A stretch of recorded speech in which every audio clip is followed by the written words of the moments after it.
hearing of January 23rd, 2024 to order.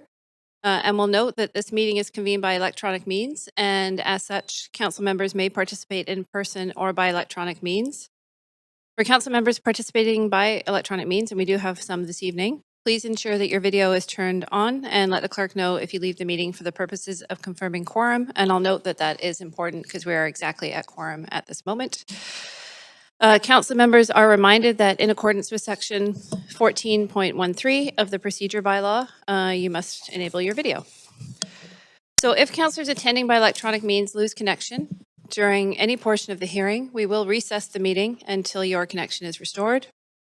And if council members lose connection during the voting process, staff will get you back online quickly while we suspend the voting process. And contact information for support has been circulated to all of you. Members of the public are able to view the proceedings via the live stream and on the YouTube link, which will be posted on X at Van City Clerk. And I'd like to also acknowledge that we are on the unceded homelands of the Musqueam, Squamish, and Tsleil-Waututh people. We thank them infinitely for having cared for this land and look forward to working with them in partnership as we continue to build this great city together. In case of an emergency where we might need to evacuate the building, I'd like to direct your attention to the exits. There are 2 exits beyond the glass doors to the left. And if these exits are, I feel a bit like a air steward saying that. If these exits are obstructed, please direct your attention to the 4 exits in this chamber. And a reminder, please do use the stairs and not the elevator. I also want to highlight that there is a defibrillator located at the end of the hallway outside of the council chamber. And at this time, I'd like to take a minute to recognize the continuing and ongoing contributions of our City of Vancouver staff who work hard every day to help make our city a great place to live, work, and play. So, Clerk, may we have the roll call, please? Yes. Mayor Sim is away on civic business. Councillor Carr, absent. Councillor Kirby-Young is in the chair. Councillor Dominato, absent. Councillor Bly. Councillor Boyle. Present. Councillor Fry has a leave of absence for civic business. Councillor Montague. Present. Councillor Clausen. Councillor Meisner has a leave of absence for civic business. And Councillor Jo. The hearing has quorum. Deputy or Acting Mayor Kirby-Young. Thank you very much. So before we begin, I have a few quick announcements. A reminder that the public may participate by speaking in person, by phone, or submitting written comments to Mayor and Council. Speakers will have 5 minutes to make your comments and should limit your comments to the merits of the report being considered. Speakers should also state whether you are in support or opposed to recommendations, and if you are a resident of Vancouver. Speakers may only speak once. You may follow along on Twitter, or sorry, on X. There's an update there. At Van City Clerk for the progress of the meeting, so you don't miss your turn to speak. And again, any comments on agenda items can be submitted in writing through the online web form at the Mayor and Council Public Hearing Feedback Forum. This link is also going to be posted. So those that are speaking on behalf of 4 or more persons or groups, including the speaker, will have 8 minutes to speak, and only if those represented are also on the line or in person and must not be speakers themselves. I also want to note the City of Vancouver's longstanding commitment to equity, diversity, and inclusion, including utmost respect for all genders. I'd like to remind Council that when addressing speakers and staff, we will avoid using gendered honorifics and will instead refer to the person by first and last name, role, or title. So a reminder that Council's role at a public hearing is to be a quasi-judicial body, which means Council is only to consider the merits of the rezoning application or heritage application designation in front of us. Council members may ask clarifying questions from speakers, including the applicant, or technical advice from staff, but should save debate and decision for after close of the speakers list. After hearing from speakers, Council has the option to 1, approve the application in principle, 2, to refuse the application, or 3, refer the application to staff for further consideration. And finally, should Council not conclude hearing from all speakers tonight, we will recess and reconvene the meeting on Thursday, January 30th at 3 p.m. Okay, So with all of that said, our first item today is a CD1 rezoning for 1890 Southwest Marine Drive. And do any members of council wish to declare a conflict of interest on this item? Okay, seeing none. I'll now ask the clerk to read the application and the summary of correspondence received.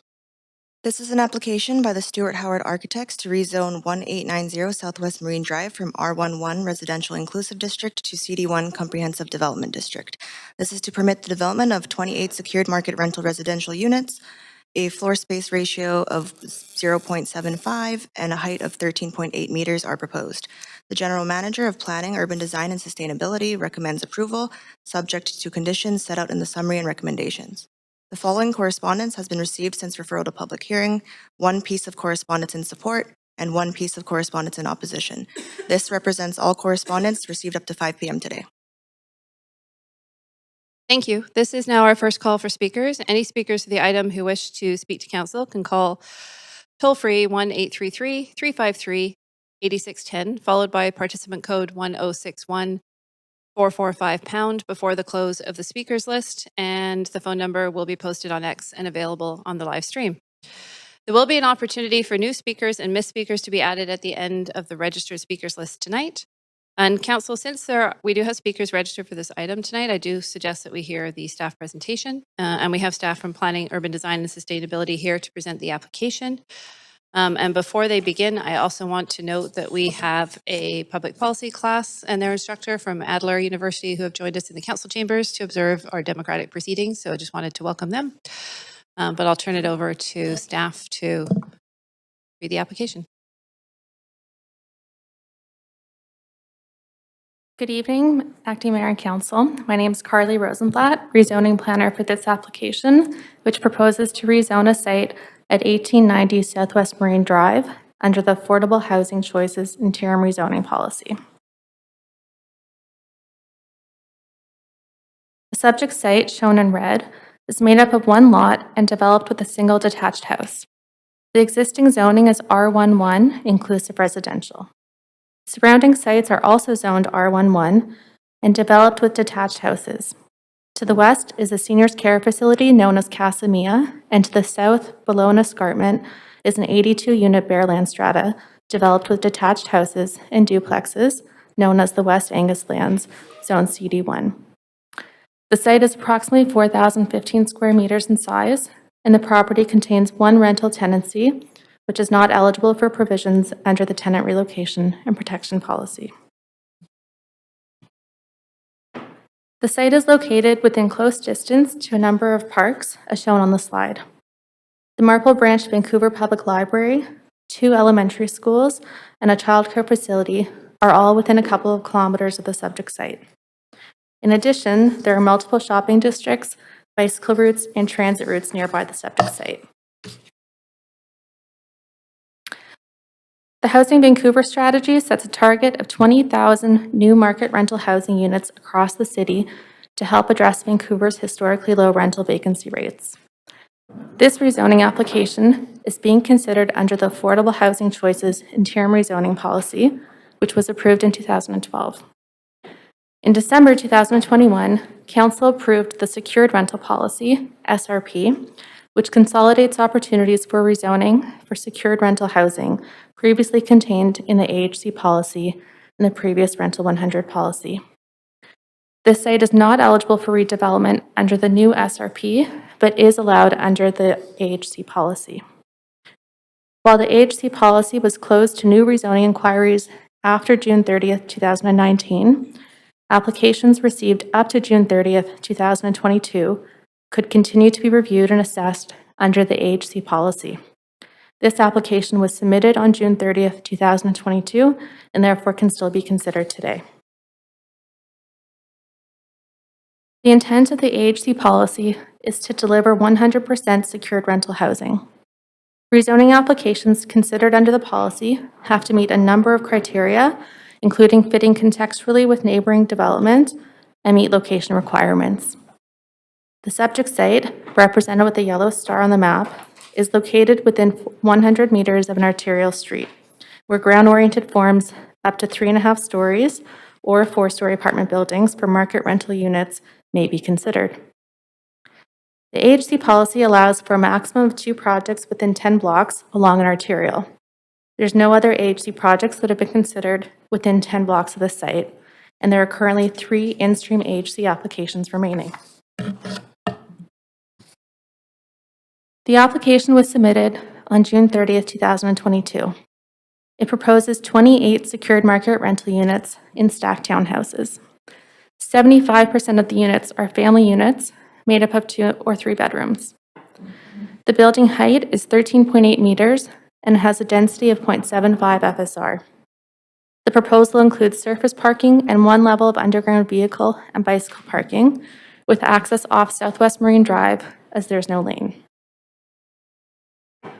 This slide demonstrates a comparison between market rental and home ownership costs for housing in Vancouver's West Side. The blue box on the left shows the average market rent for newer buildings in the West Side, with average household income served. The orange box on the right shows the average monthly cost per unit type that is associated with home ownership and the average household income served. With respect to proposed market rental units, these would be secured through a housing agreement prohibiting the stratification of units. The applicant is not taking the DCL waiver. A virtual question and answer period was held last January to February 2023 on the Shape Your City platform. A total of 20 submissions were received. Support was expressed for this project as it proposes building density, height, and massing that fits with the neighborhood context. In addition, it provides an increase in rental housing in the neighborhood. Some respondents noted concern related to excavation of the site, as the adjacent site to the east, Casamia, experienced a small landslide in 2021. Other concerns raised include the site having too much density and not aligning with the neighborhood's single-family character. A 3.5-story height and density aligns with the AHC policy. Finding available rental units is a challenge across the city, and there continues to be a significant need for secured purpose-built rental housing options. As a condition of rezoning, a geotechnical assessment for the proposed development is to be submitted to the satisfaction of the chief building official to ensure slope stability measures are in accordance with Engineers and Geoscientists BC's professional practice guidelines for landslide assessments. A more detailed design and construction plan will be reviewed at the development and building permit stages to ensure slope stability and safety are carried throughout the development process. The applicant is contributing approximately $266,800 in development cost levies, and they are also contributing 28 secured rental units. In summary, staff recommends approval of this application to 1890 Southwest Marine Drive from R11 to CD1, subject to the conditions outlined in Appendix B of the report, as it meets the intent of the AHC policy and advances the city's rental housing targets under the Housing Vancouver strategy. If approved, the application would contribute 28 new secured rental units, and this concludes my presentation. Both staff and the applicant team are available to answer questions. Great, thank you very much. Is the applicant team here tonight, and do you wish to speak to the application?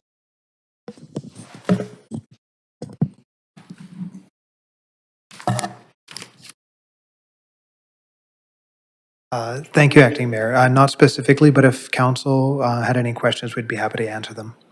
Okay, thank you, I appreciate that. So, council, this is the opportunity for you to ask staff or the applicant team, noting this is the only opportunity to ask questions specifically of the applicant team.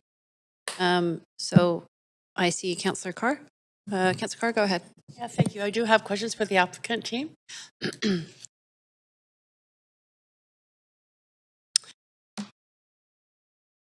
Thank you. I noticed in the report, it does, in Appendix B 1.12a, it does ask you to consider green roofs and adding urban agriculture. I'm wondering if you are considering that.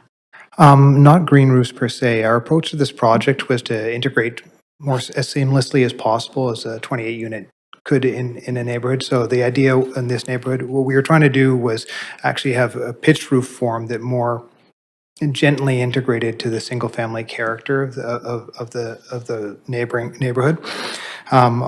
that's why the massing is broken up the way it is to look like a couple large houses rather than that. And the pitched roof itself is not very conducive to green roofs. We do have some amenity areas, which is not fully programmed yet. I think we could certainly consider putting some urban ag in there, provided that there's sufficient sunlight angles and stuff. And we also did play with the idea, and we'll have to see how the geotechnical engineer talks about it, or thinks about it, but also the escarpment there has a really nice southern exposure. So we had talked about possibly doing some trails down there with some beds, but we're not at that level of detail quite yet. Yeah, I think it'd be a good thing to consider, given, I think food security is becoming an increasingly important issue as climate change is affecting production globally of food. Absolutely. Okay, that's great. Let's see, I know, that's it for you. I'm going to have some questions of staff. Thanks so much, staff. There is and also a requirement for geotechnical assessment regarding slope stability and to consider climate change. What are the concerns of staff around the slope stability and climate, and specifically related to climate change in terms of this particular location?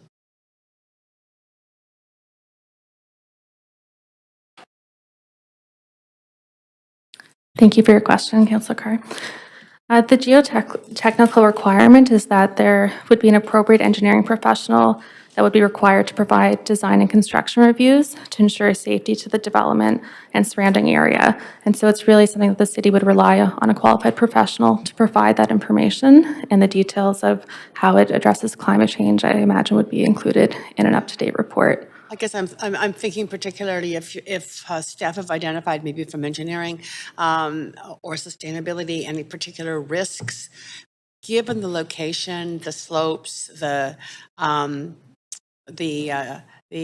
underground, aquifer or water situation, if there's any concerns regarding particular changes in climate, like increased storms, water at times, for example. Yeah, so there was, as a requirement of this rezoning application, the applicant did provide a draft geotechnical report, and engineering staff, they don't do the detailed review or the work. It relies on the qualified professional to ensure that it meets those geotechnical BC requirements. So I can't really speak to the detail of how climate change is addressed, because it'll be updated once it goes to development permit and building permit if it gets approved. Okay, so that will be taken into consideration. Yes. As per that. Okay, great. Thank you. That's Thank my you. questions. Thank you, Councillor Carr. Okay, I'm not seeing, going once, going twice, not seeing any other questions from council at this point. So this is the second call for speakers. If there are any speakers who do wish to speak to council, once again, the number is 1-833-353-8610, followed by participant code 1061445# before the speakers list closes. And again, the number is posted on X and on the live stream. We will now move to speakers. We have 2 registered speakers on this item tonight, and a reminder that speakers have 5 minutes to make your comments and should limit them to the merits of the report being considered. We'll start hearing from the public, and our first speaker is Daryl Thomas, who should be on the phone. Hello, councillors. Am I okay? Yeah, is that Daryl? Okay, yes, you can hear me? Yes, we can. Go ahead when you're ready. You have 5 minutes. Great. Thank you. My name is Mrs. Daryl Thomas. I'm a resident of Anglers Place Strata, which is a cul-de-sac across from Fraser River Park and is part of the Angus Lands development. I am not in support of the proposed motion of the redevelopment of 1890 Southwest Marine Drive in its current state. My concerns have to do with several questions, which thank you, Councillor Carr, for addressing the landslide issue, because that's the one that I would say is probably the most important. And with regards to what studies are being done with regards to the environmental impact of the land, given the density of this lot would increase significantly, and excavation, and how would excavation occur for the parking. I'm also, I asked because of the landslide that happened as part of the bluff came down when Casamia was developed and slid into the backyard of some of the Angus Lands properties during the redevelopment site. And currently there's legal action, and no one's, I don't believe that it has been determined who is actually going to pay for the legal action. Also, I have a second question. Is 28 units, is that maximum? Would there be a reconsideration for less units? And my third question is, what precedent is being set to say that not all of Southwest Marine Drive will be rezoned for multi-dwelling units, and the long-term environmental impacts of each of such developments on the homes that are directly below these developments, which is where I live? Thank you. Yeah, thank you, Speaker. This isn't a forum where we answer your questions, but councillors are listening and they have the opportunity to bring them forward to staff later. So we thank you. We appreciate you taking the time to call in and share your comments. Okay, we'll move on to speaker number 2, which is Raj Najjar, and also participating by phone. No, we don't have Raj on the line. Okay. So this is the third and final call for speakers. I think we have done that. And so, or we'll do the third and final call now, I should say, to call the 1-833-353-8610 number and the code that has been posted, 1061-1445 pound, which is available on the different social channels. We will now take a 5-minute recess to allow an opportunity for any additional speakers to call in, and we will come back at 6:28. Thanks, Council.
Thanks.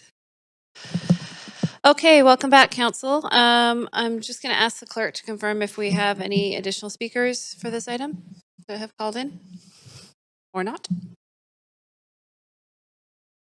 Just checking. No speakers. Okay. Oh, great. So seeing as there are no additional speakers, I'm going to formally close the speakers list now. Seeing there are little or no comments after 5 p.m. and also closing the receipt of public comments.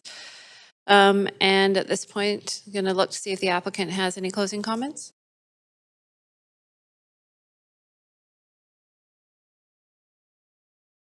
Sorry for keep making you get up there.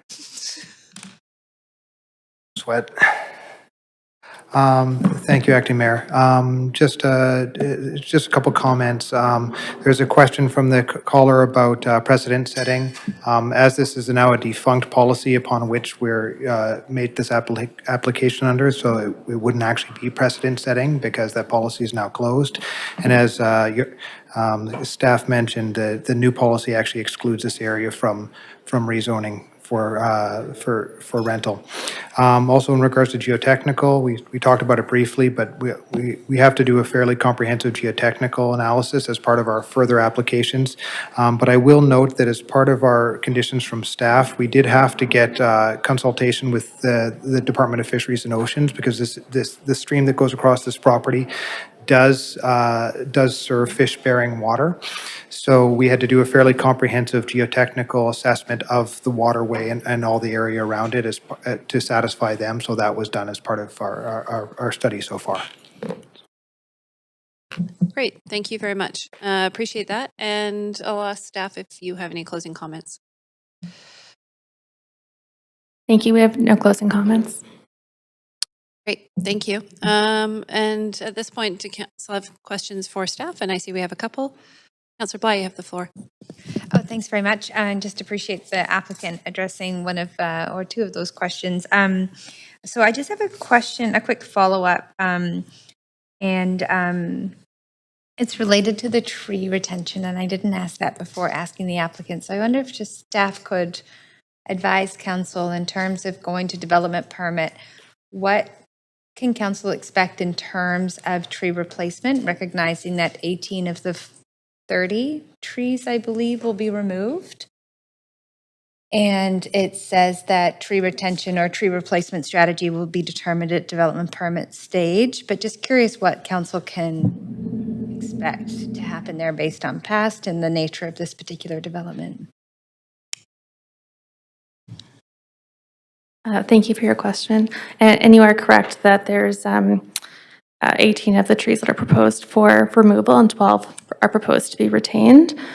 So the final number of trees planted is determined at the development permit stage. However, the intent is to retain and protect as many healthy trees as possible while ensuring viable forms of development and facilitating housing priorities and consideration of construction costs. So we have the protection of trees bylaw, and that aims to retain a healthy urban forest. So the final number will get finalized at a later development stage. Okay, great.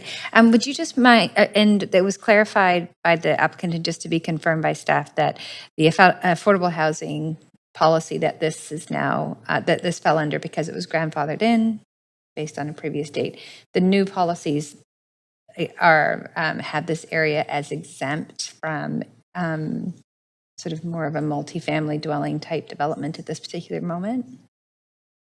Yeah, so affordable housing choices is the only enabling rezoning policy for this area. The new secured rental policy doesn't apply here. And that policy is now complete. No new applications are coming forward. Yeah, there's 3 remaining under the affordable housing choices, including this as being one of those 3. Right. But it's closed to new applications. Okay, great. That's great. That satisfies, I think, what we heard from the speaker and my questions. So thank you. Welcome. Great. Thank you, Councillor Bly. Councillor Carr, you have the floor. Yeah, thank you.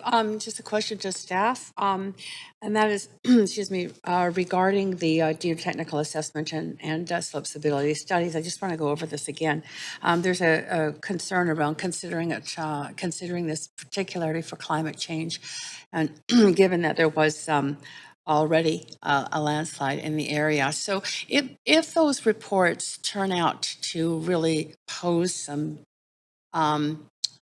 potentially very adverse effects from the development, how does the development get altered? Does it not go ahead or just get altered? Or, what does that process look like? I'm particularly asking this question because of the concern raised by one of the speakers. Thank you for the question. Yardley McNeil, Director of the Rezoning Center. It's an interesting question because it happens in areas where you've got these steeply sloping escarpments. If it turned out that the study came back and said that there were significant issues with the stability of that escarpment, then there'd be a number of strategies by which to address it, and the owner would have the option of proceeding forward with those strategies or not, depending on the cost. At this point, we can't tell you what those are because the study hasn't happened. And it's important to note that the actual escarpment is not on this site, it's on the site to the south of it. Right. But it could absolutely impact this property. And it's a good idea for this owner to know more about that before they proceed. Of course. Yeah. Well, it's for everybody to know more about it. Okay, thank you. Appreciate that. Yeah, that's my questions. Thank you, Chair. Great. Thank you, Councillor Carr.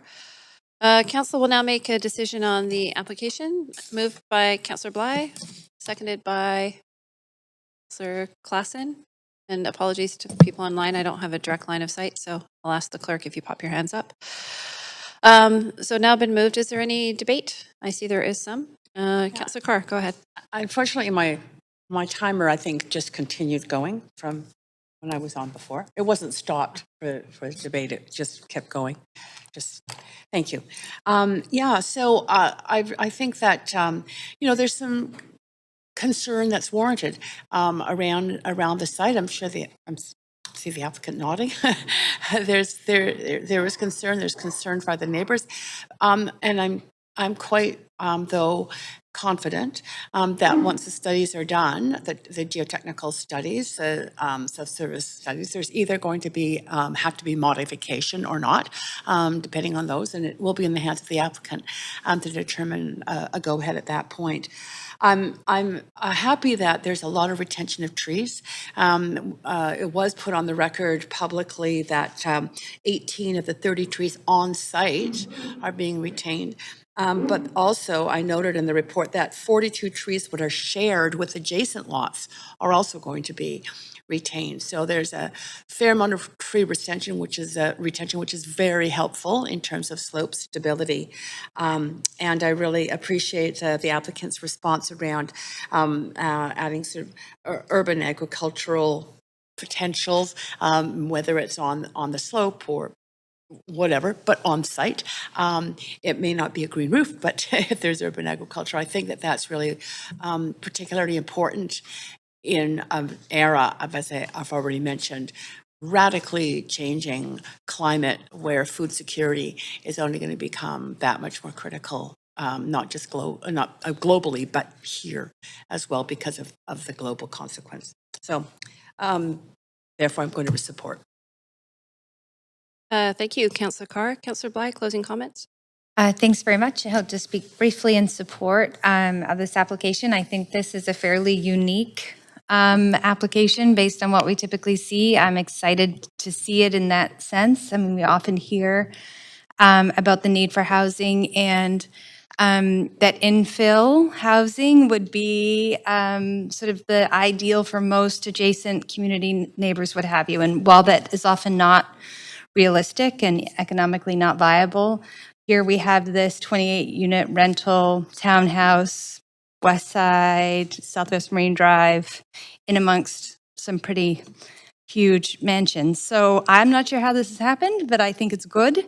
I think however has this come to be means that there'll be more families in this community. I do note the number of 3-bedroom units, 57% are 3-bedroom, 25% 2-bedroom, with 7 1-bedroom units out of the total 28. So again, sounds like it'll be a pretty lovely place to be with kids and families, and And I think there's parks across the street. I know the area very well. So all that to say, I appreciate the effort that it's probably come to or had to have undertaken to get it to this point, considering even the delay between the application coming in and it finally getting to public hearing. So all those details are noted, and thank you to staff for your work on this application. And while I appreciate hearing from the public on these issues, and we take all of the public feedback seriously, we are in a severe shortage of rental housing that can be suited for families, and I think that this addresses that. So I'll be supporting it. Thank you, Councillor Bly. Seeing no further comments, we will now move to a vote.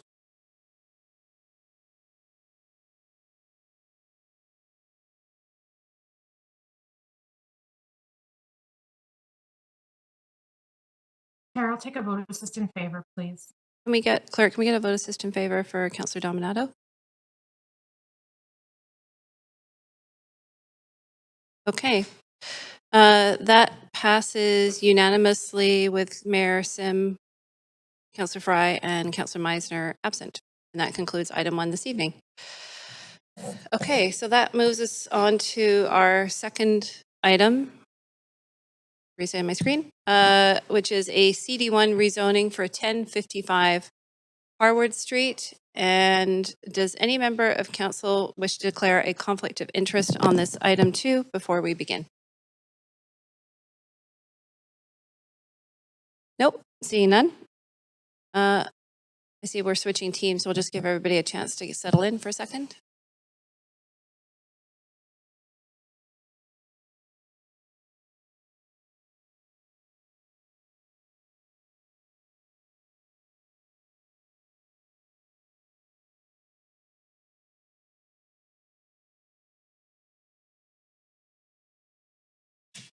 Okay. G, do you need a minute? Or are you okay? Sure.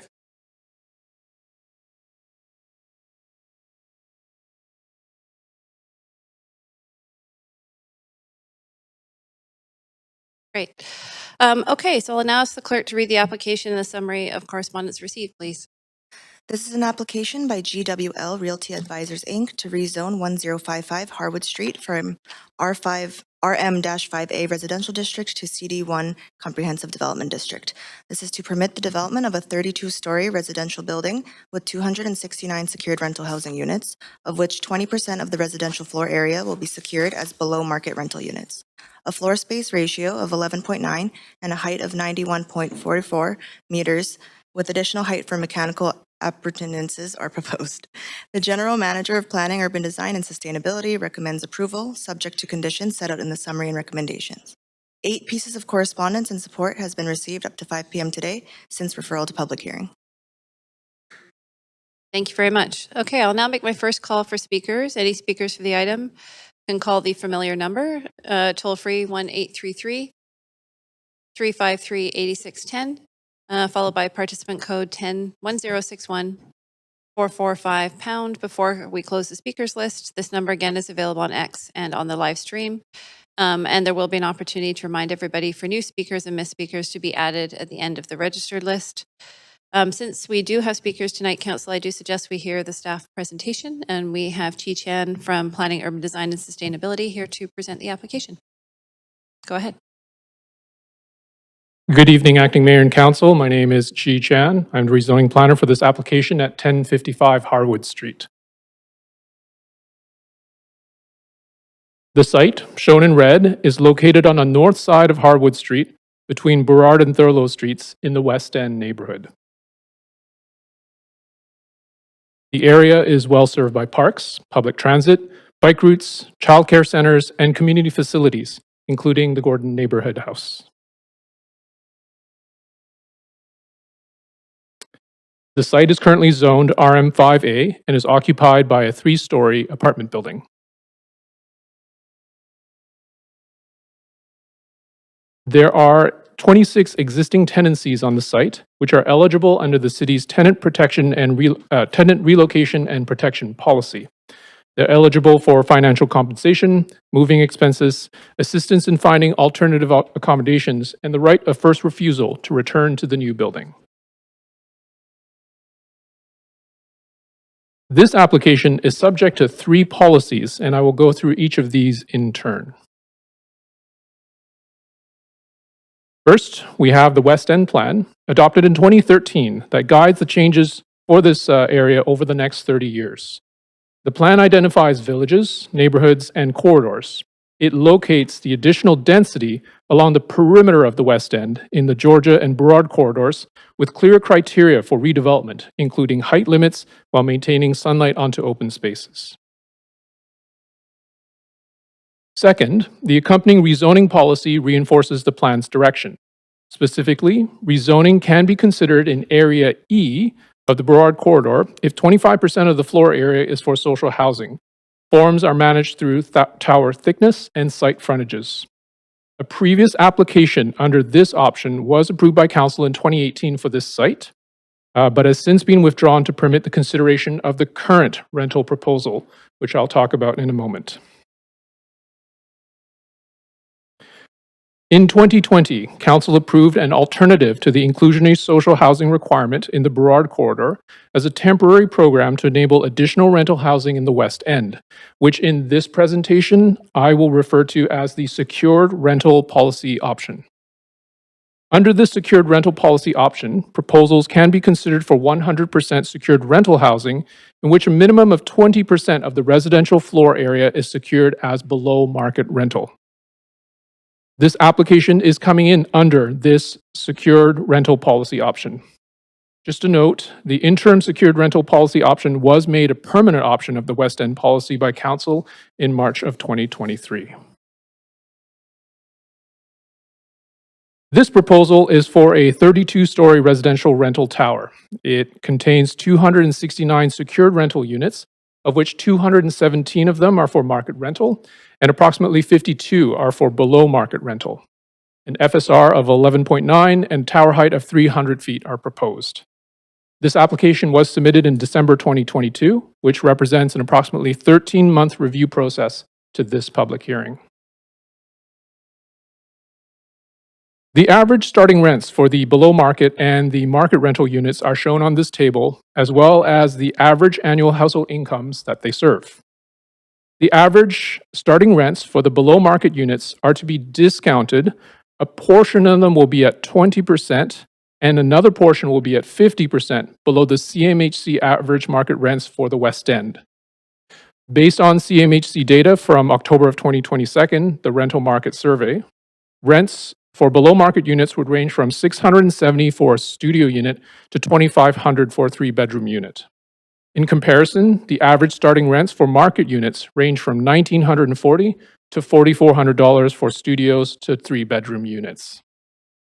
Annual rent increases are set by the province, and for below market units, the starting rents will be reset to the CMHC discount on the turnover of the tenant. On public consultations, approximately 12,700 postcards were distributed in and around the area, and a Q&A period was hosted between March 6th and the 26th of 2023. The main themes of support and concern were expressed about the height, density, and massing. Respondents also expressed concern about the traffic and construction impacts generated by this project and neighboring rental proposals. Regarding the height, density, and massing, this proposal's form aligns with the plan and policy expectations for the Burrard corridor of the West End. The project will contribute 269 secured rental units to Vancouver's rental stock. Regarding traffic and construction impacts, the developer is required to meet with and coordinate construction and street use with engineering prior to construction. They must also obtain appropriate permits to secure street space and provide advance notification of temporary street closures if necessary in coordination with engineering. The city's noise control bylaw also regulates construction impacts as to when construction can happen. A detailed construction plan will be reviewed at subsequent development stages. The total public benefits from this project are valued at approximately $3.2 million. This is made up of $2.8 million from the utilities development cost levies, and $400,000 for public art. In conclusion, the proposal aligns with planning policies and advances the city's mandate to deliver more secured rental housing in the West End. Staff recommends support for this application, subject to the conditions in Appendix B of the report. Staff and the applicant team are available to answer questions. Thank you very much for listening. Thank you very much for the presentation. We now have the opportunity for the applicant team to speak to the application if you wish. Yes, great. Thank you. Good evening, Acting Mayor and Council. I'm Michael Reed with GWL Realty Advisors, joined by my colleague Jeff Hugh, who oversees our Western Canadian development team. GWL Realty Advisors is the real estate subsidiary of the Canada Life Assurance Company, and we're long-term investors and managers of real estate as fiduciaries for pension fund and life insurance stakeholders. Recent projects we've completed in the city of Vancouver include Vancouver Centre 2 office tower at 733 Seymour Street, as well as Chronicle, which is a 128-unit secured market rental tower at Robson and Nicola. In terms of residential, we don't develop condominium. We strictly focus on rental communities, and we develop them with the intent to hold and manage them for the long term. 1055 Harwood is an exciting project for us, and we hope to deliver these 269 secured rental units, including 52 below market homes, to the West End to allow residents to move in as soon as possible.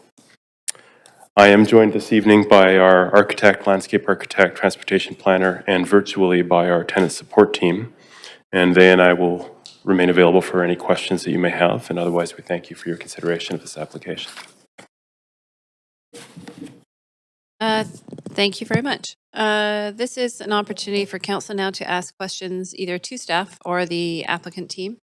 And just noting for everybody, this is the only opportunity to ask questions of the applicants. Okay, so first up, we have Councillor Boyle. Thanks, Chair. To the applicant, I'm just wondering if you can speak a bit more to the work that's being done to support current tenants and what, just a bit more depth to what that tenant support and relocation work is looking like for the specific tenants of your building. Absolutely. Thank you, Councillor. And I'm going to refer that question to Shaughnessy Luke if she's on the line. Yes, I'm on the line. Can you hear me? Yep. Great. Thanks, Christine, for that question. So we've been involved with tenants, our team, since actually before the application was submitted. So back in December of 2022. Our process is very thorough. So we engage with tenants one-on-one individually and connect with them to understand who they are, what their needs are as it relates to housing. This building's unique in the fact that, well, it's unique and not unique. We have a lot of working professionals in this building, and we only had a few seniors. So actually, we were able to relocate one of our more vulnerable seniors early on, and we were able to relocate her to her first choice, actually, in the neighborhood to Gordon Farney, the Brightside building. So the focus of our work is to get in early, to understand those who are higher needs or more vulnerable, and to work with them lockstep with their community, their friends and their family. So we've been working with tenants as they're ready to move. There's no pressure. They understand what their rights are as tenants, and we work with them individually. So hopefully that gives you a little bit of a better picture of how the tenant relocation support has unfolded. We continue to keep in contact with tenants regularly. They are able to contact us at any time for questions or concerns or when they're ready to start their relocation process. And the tenants that have moved out have been compensated upon their move out. So the ones who have moved out, the 4 have been compensated. So hopefully that answers your question. Yes, thank you. It's always really helpful to just get a bit more of a sense of what that's looking like on the ground. Really appreciate that. That's it for me, Chair. Thanks, Councillor Boyle. Councillor Carr. Thank you. I also have questions for the applicant. Yes, I was very taken by the fact that there are some units that are going to be at 20% below market and some at 50% below market. And I'm wondering if you can just give me a sense of the kind of balance in that. You know, are there just only a very few at 50% below market? And also if that will cover all the different size units from obviously studio to the 3-bedroom. Certainly, Councillor. Thank you for the question. So approximately 20% of the units in the building are below market. That's 52 in total. Of those 52, 80% will be at a 20% discount to CMHC, and 20% will be at a 50% discount to CMHC. So I think 10 units is substantially below market is exciting. And the way we have managed, I think, working with staff to distribute those units, the proportional unit mix of the below market units is the same as the proportional unit mix of the whole building. So there will be studios 1s, 2s, 3s, and 3s in that makeup. Okay. That's great. Thank you. That's my only question to you. To staff, I have a question. The report talked about this being a tower in the park. I'm familiar with that term in the West End, but I'm wondering if you can describe for me what tower in the park, tower in a park form of building looks like. Good evening. Thank you for the question, Councillor. My name is Hiroko Kobayashi. I'm the development planner on this file. So the tower in the park is the key objective of the typology is creating more opportunities for extensive landscape and a public realm space at grade. Intent of the podium massing is at the grade. So essentially the podium level is slightly smaller and so more opportunities for the greenery and the landscape, also the public realm activation opportunities. Right, and that's a fairly typical form in the West End, and I can't remember how long it goes back to, 1970s or something like that, but is it the most common form, at least certainly in the more modern era, of high-rises within the West End? Yes, it is. And then also this typology is also anticipated under the bulletin, West End bulletin, and then also the West End community plan as well. Great. Okay. Thank you. Thank you. My questions are done. Thanks, Councillor Carr. Councillor Dominato, you have the floor. Thank you, Chair. And this question's to the applicant. I'm just curious, it's in the same subject around the 20% below market that you're looking to deliver. Could you just speak about how you're looking to achieve that? And I raise it in the context of with some of our previous rental policy, some builders found it difficult to deliver that 20%, and we had some projects that didn't ultimately come forward as a result of not being able to make that work financially. So could you just comment on that a little bit more? Certainly. Thank you for the question, Councillor Dominato. I think that in this node, the reason for the December 2020 issues report was in part because the prior policy required 20 or 25% of the units to be donated essentially back to the city as social housing, so that the developer would need to build and give it away and see no revenue from that. And I know that was difficult to pencil. You know, we had looked at sites in the area several years ago and couldn't make that work.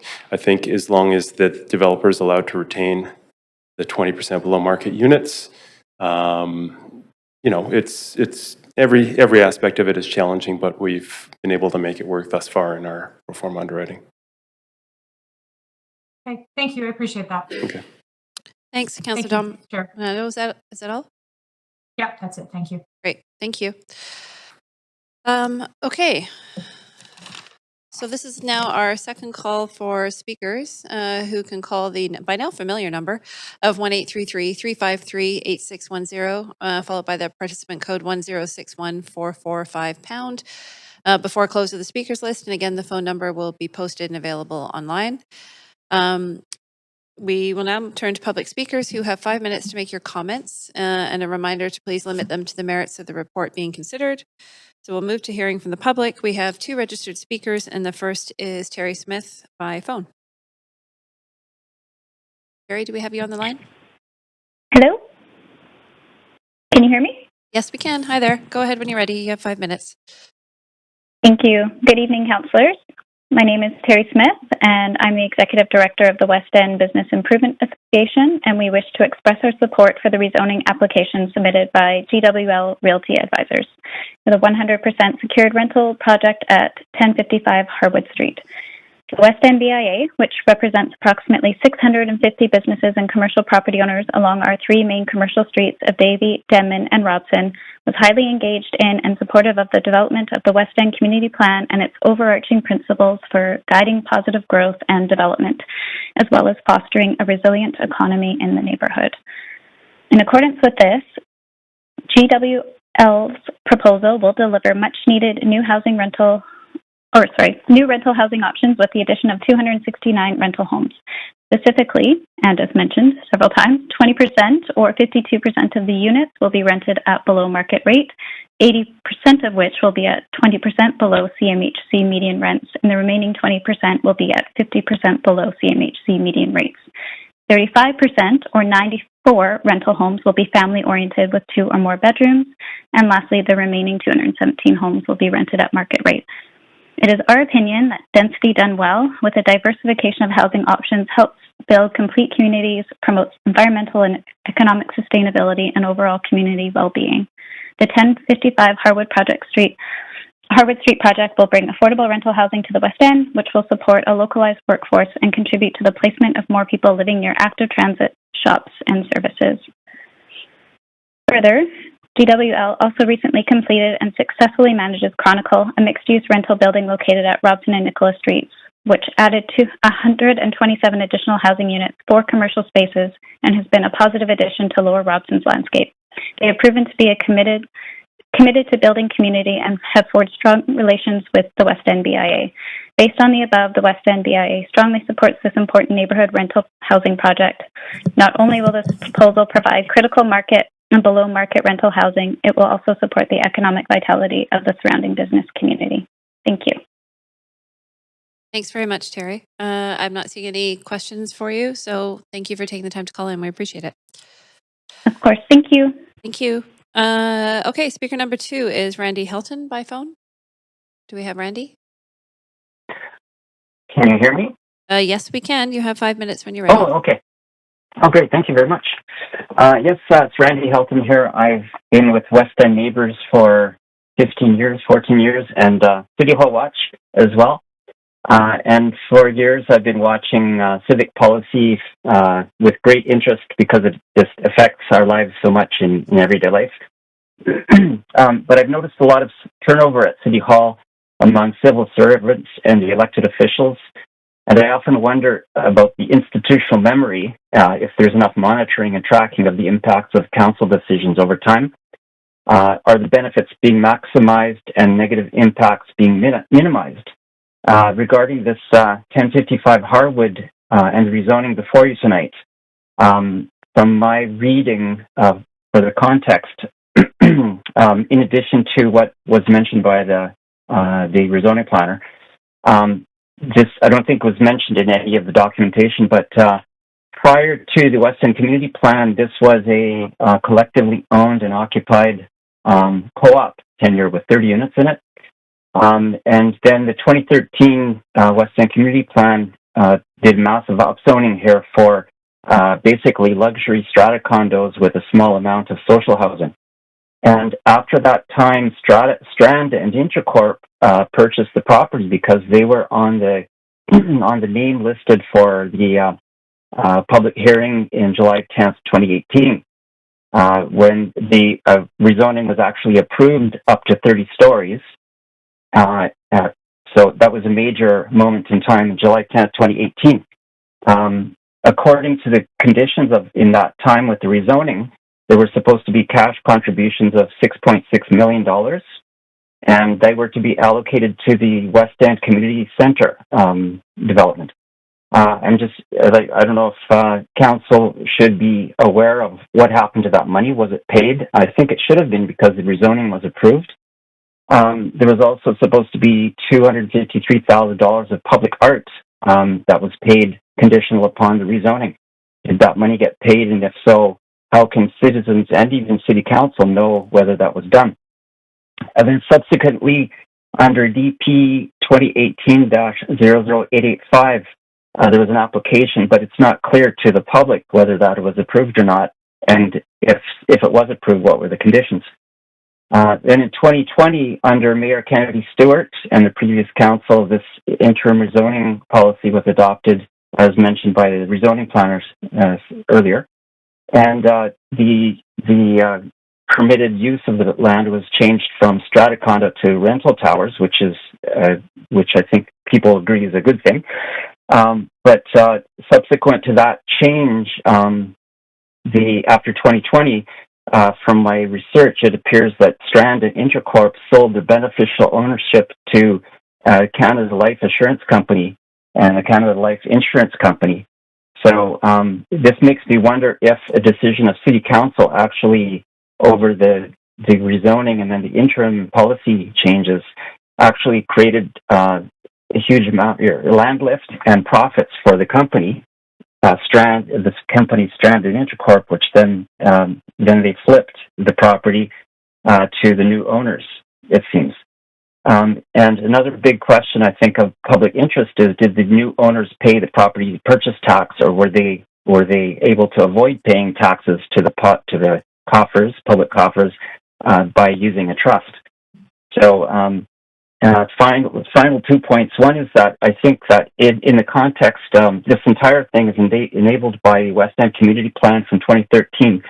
And to date, I believe that the West End community has not received any comprehensive reporting, monitoring of the outcomes of the West End Community Plan. There have been bits and pieces of it, but not what I think is a comprehensive report to the public that was consulted in the community plan, including what is the net change in different types of housing. There's been a huge amount of construction, but also a very large amount of displacement and demolition and renovation. So I think the public should get that kind of information, and the council to be able to evaluate its past decisions. And finally, my last closing is I'm not opposed to this current rezoning at 1050 Harwood, but I encourage council to obtain the full information of the full background and ensure that all the benefits of previous decisions are benefiting the local community and the coffers. Thank you very much. Thank you, Randy. Just on time. Thank you for your comments. I don't see any questions for you, but thank you for taking the time tonight. We appreciate it. Okay, this is our third and final call for speakers to call the toll-free number, 1-833-353-8610. The code is 1061445 # and the number is online on the social channels. We will take a 5-minute recess to allow for any final speakers who wish to share comments, and we will return at 7:12. Thank you.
There we go. We now have quorum, so we will reconvene on this item. And I'm just going to ask the clerk to confirm if we have any additional speakers who've called in tonight. None. None. Okay. So seeing as there are no further speakers, and little or no comments received after 5 p.m., I'm now closing both the speakers list and the receipt of public comments. And we have an opportunity for the applicant to provide closing comments if you'd like to do that. Nope, I'm going to waive that. And do staff have any closing comments? None. Okay, we are whipping through this. Council, do you have any questions for staff? And yes, we do. Councillor Carr.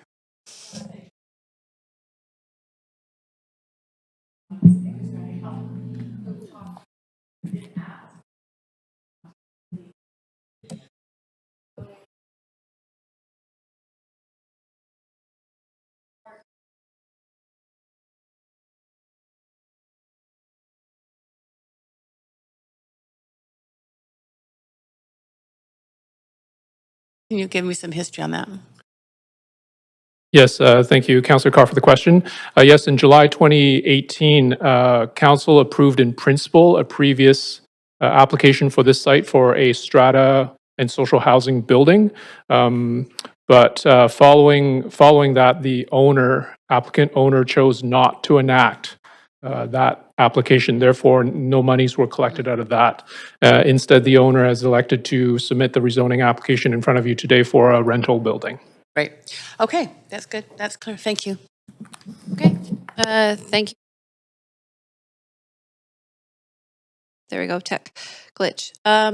Just going to confirm with the clerk we didn't receive any further comments since we closed the public comments. Nope.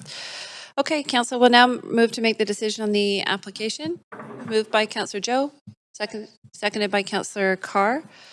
And council will now make the decision. Do we have any debate? Seeing none.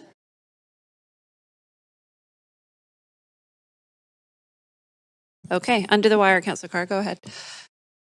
Thanks very much. Yeah, I just really wanted to comment on how wonderful it is to get a report where there is some very much deeper level of affordability built into a project. I mean, there's not a huge number of units, but those units are really significant for people. I mean, it's not very, it's so rare, I can't even remember the last time I've seen where a 3-bedroom unit, which I think there's going to be 4 that will be built. That some of those could be, at a rent for a 4-bedroom unit of 3-bedroom unit, $1,577. I mean, that will really make an incredible home for a family that really needs that kind of level of rent. So I just appreciate, I know it's not a huge number, but it signals that it's possible to do this.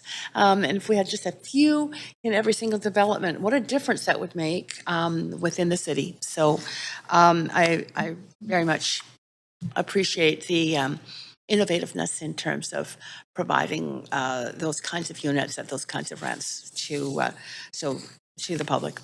Thank you. Thanks, Councillor Carr. I'm going to pop myself on. Maybe the clerks can help me if I can figure out how to do that. Just for a quick comment and to say that, keep on us so I get time too. Thanks. Just to say that I think that this is a good switch of tenure for hundreds of new rental units coming to the market with a city that has a historically low vacancy rate of less than 1%. And the level of affordability is truly noteworthy. To see the 20% off is something that we see with some of the inclusionary zoning policies that council has had, but to have some of the units at 50% is substantive and significant. When we're seeing stories every day about the increasing difficulty of living in the city, affordability, inflation rates, cost of food, transportation, and so on. And so I do think it's noteworthy to comment on that. And I appreciate the work that's gone into delivering this. And I think, noting the earlier speaker, a switch from strata to rental does speak to the housing stock that we do need in the city. So I am pleased to support it. With that said, I'll ask the clerks to take us to a vote.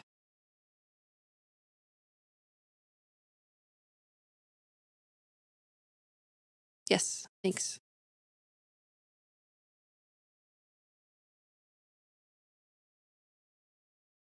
Okay. So that passed.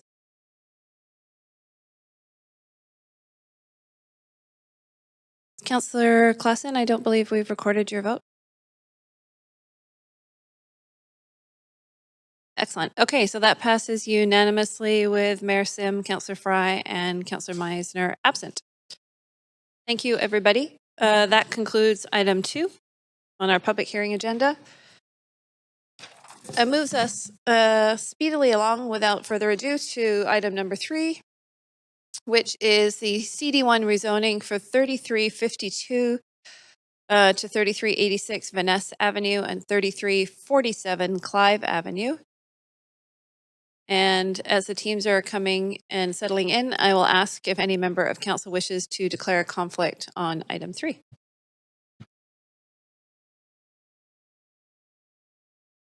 Councillor Carr, are you requesting to speak? Oh, that must be a holdover.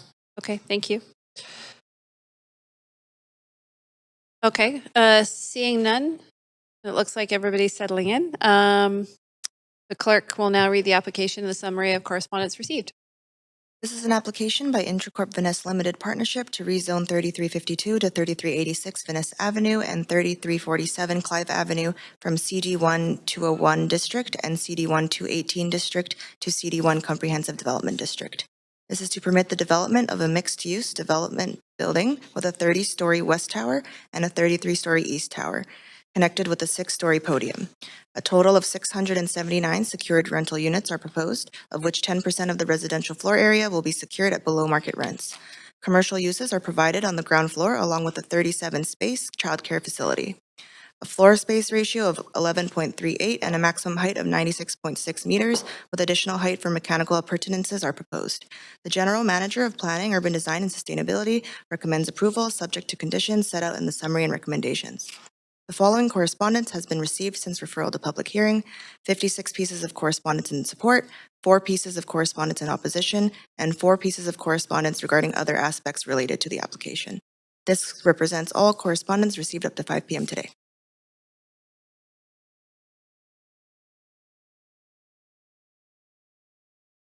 So this is our first call for speakers, and once again, any speakers for item 3 who wish to speak to council, please call toll-free 1-8333-353-8610, followed by participant code 1061445#. Before close of the speakers list this evening, the number will be posted on X and available on the live stream, and a reminder that there will be an opportunity for new speakers and missed speakers to be added at the end of the registered list. Council, we do have a number of registered speakers on this item tonight. So I'm going to suggest we hear the staff presentation. And we have staff from Planning, Urban Design and Sustainability here to present the application. Hi there. Good evening. It's Yardley McNeil, Director of the Rezoning Center. I just wanted to say a few words about this application before we start with the presentation. This is a bit unusual. It is a project that is significantly not in line with its current local area plan, which is the Joyce Collingwood Area Plan adopted in 2016. We're moving forward with this because we saw an opportunity with this property owner to deliver on much-needed housing that speaks into the need for rental housing, secured rental housing, and public benefits in the area. This project will deliver close to 700 secured rental units with a portion at below market rates and a childcare on site. And it speaks into the emerging directions of the Vancouver Plan and the recent provincial housing targets. You will see other projects like that being brought forward to public hearing at some point this year, and each of these similarly lean into future policy in order to meet current need. So with that, I'll give you to Nick Danford to present the project. Great, thanks Yardley. Good evening, Council. We'll get into a bit more detail here. So good evening. I'm Nick Danford, the rezoning planner for the application for mixed-use development in the Joyce Collingwood neighborhood. So the site indicated in yellow is located on the south side of Vanessa Avenue, mid-block between Joyce and McCarty Streets, directly across the street from the Joyce Collingwood SkyTrain station. The site's double-fronted with a 304-foot frontage along Vanessa Avenue to the north and Clive Avenue to the south, and is bounded by a lane to the east. The site is comprised of 2 parcels along Vanessa and Clive. The Vanessa property was rezoned in 1987 and is developed with a 12-story strata title strata titled residential building containing commercial units at grade fronting Van Ness Avenue.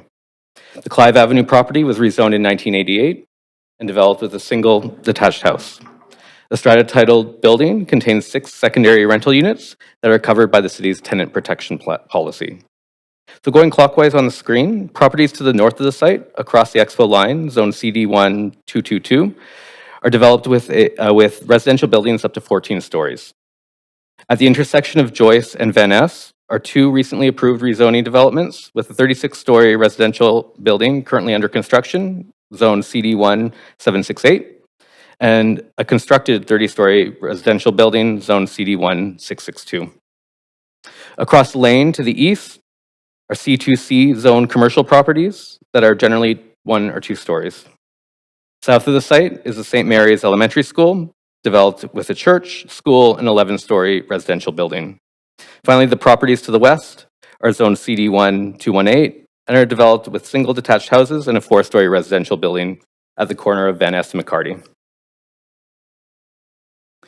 The area is relatively well served by amenities. Melbourne, Gaston, and Collingwood Parks are all within 500 meters of the site.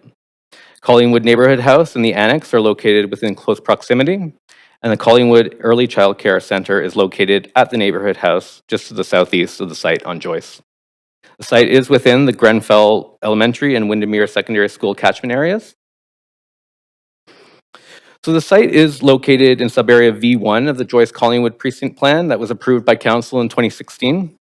When the plan was drafted, the strata building on Van Ness was a relatively new building. Given the age and tenure, the plan did not anticipate this property would redevelop. In other words, the plan anticipated the strata building would remain as is. For the remainder of the block to the west, the plan anticipated a new 12-story building adjacent to the existing building, and up to 6-story residential apartments for the remaining properties.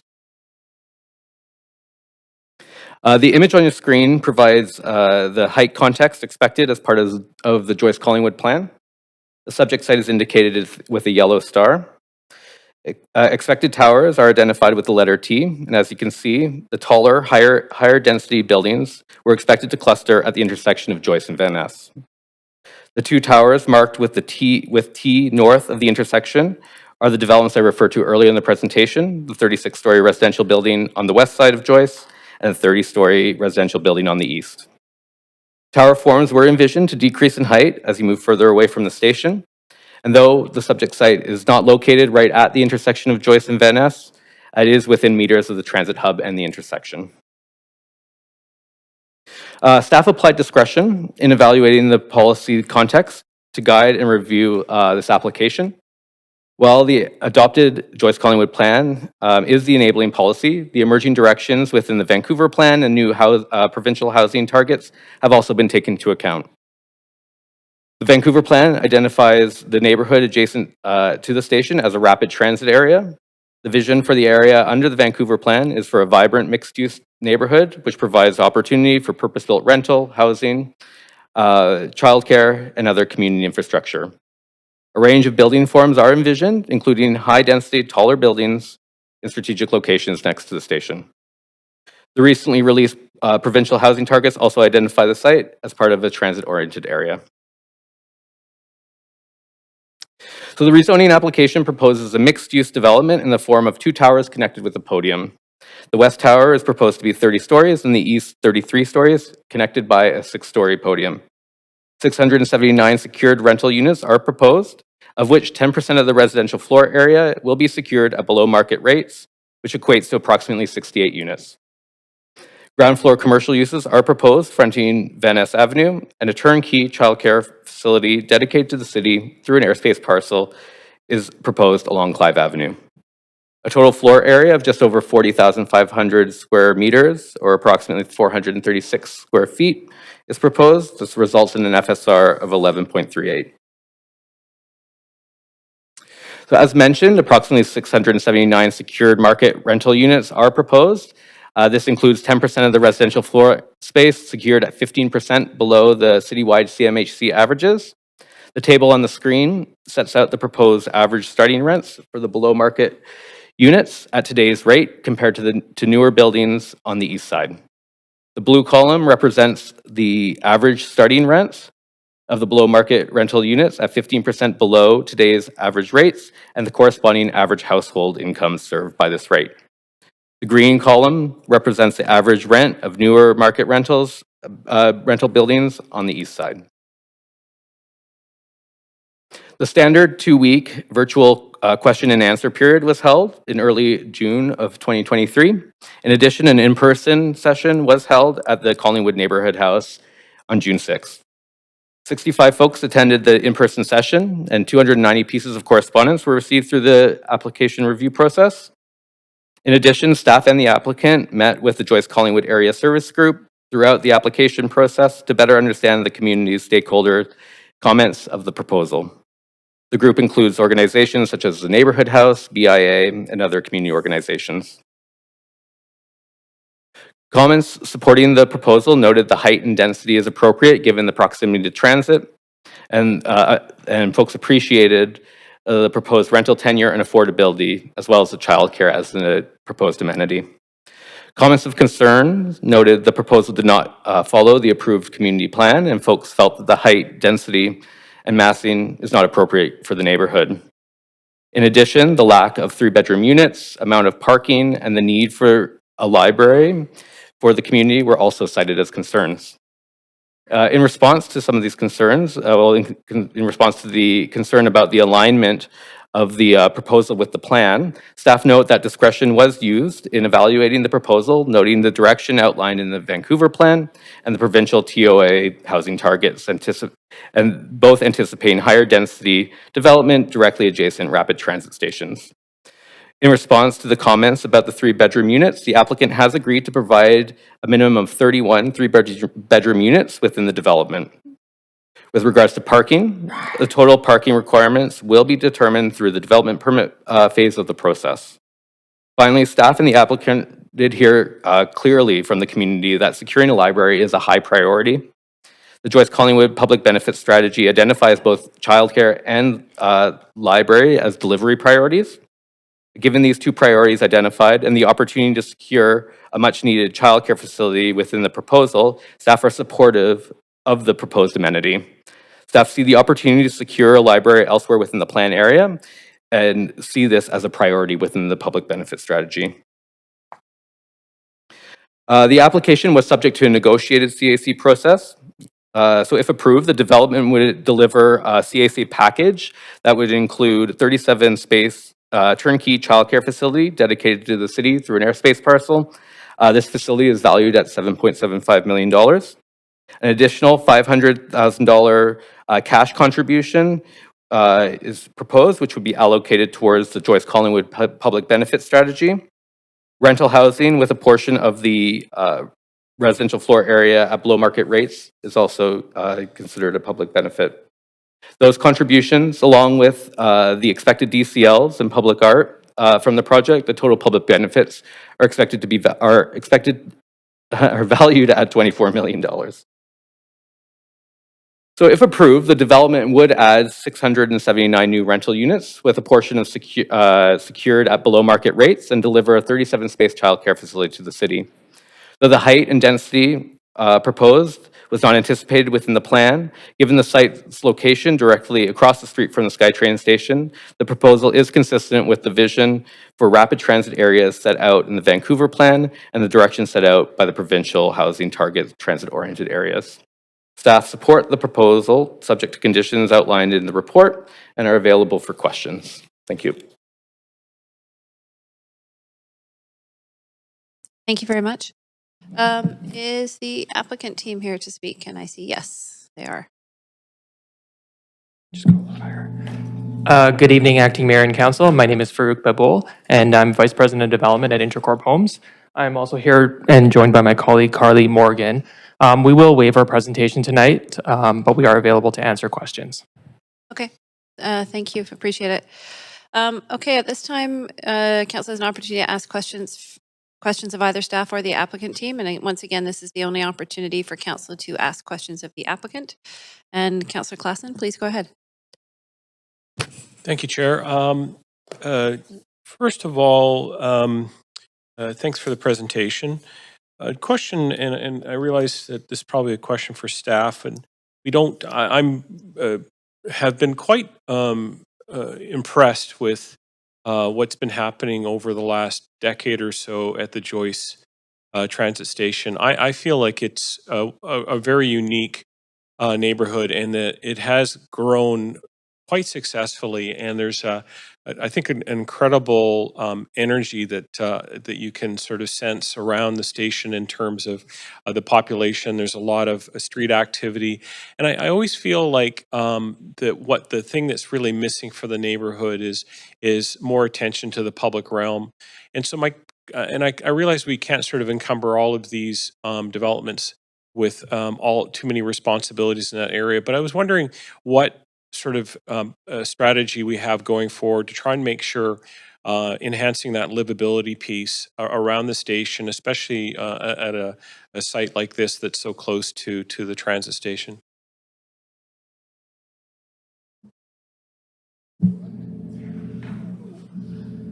Good evening, Brandon, development planner.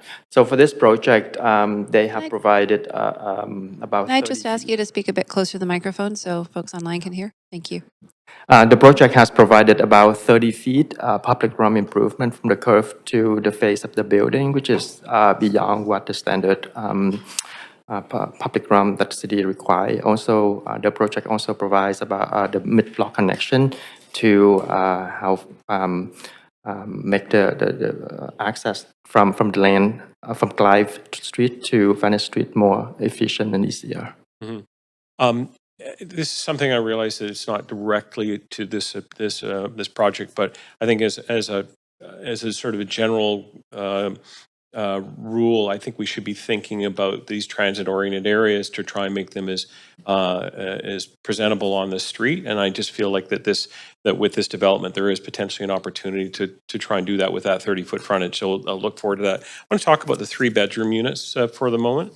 How much, again, there's been a lot of different forms of development that have happened in this neighborhood over the last sort of 10 to 15 years. How many 3-bedroom units have been a part of those developments? Do you have a kind of a broader sense of either the popularity or the demand for 3-bedroom units? It's a good question. My understanding from talking to the community is that 3-bedroom units were very important. And that's why the applicant had kind of responded in that way to provide those 3-bedroom units. I might ask my housing colleague who's on the line, Emily, to see whether she has any statistics or thoughts on what's been secured within Joyce Collingwood with regards to 3 bedrooms. Thank you.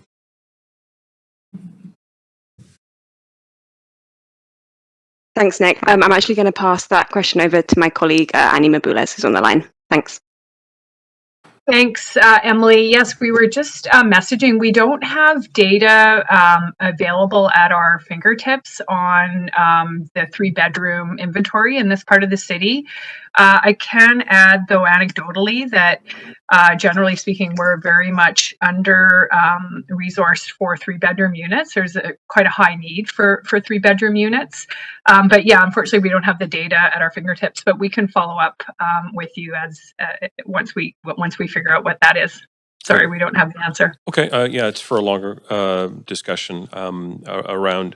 I'm quite certain that there is a demand for 3-bedroom units. I just don't know. Councillor Klassen, can I just guide you to zero in on your questions? There'll be a chance for comments later. With regards to the density of this particular, the height and massing of this building, is this something that will hopefully align closely with some of the new provincial guidelines that have been given to us?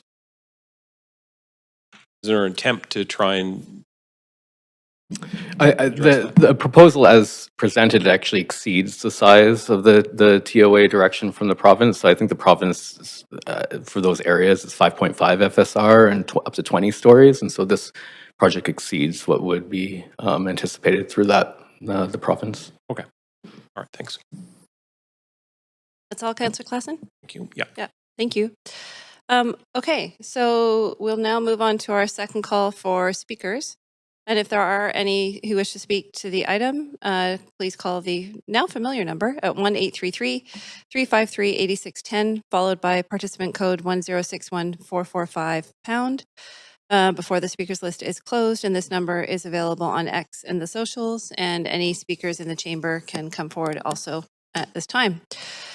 So we'll now move on to the registered speakers list. A reminder to speakers, you have 5 minutes to make your comments. Please focus them on the merits of the report under consideration now. And we'll hear from the public. Our first speaker is Ron Bruce, joining us by phone.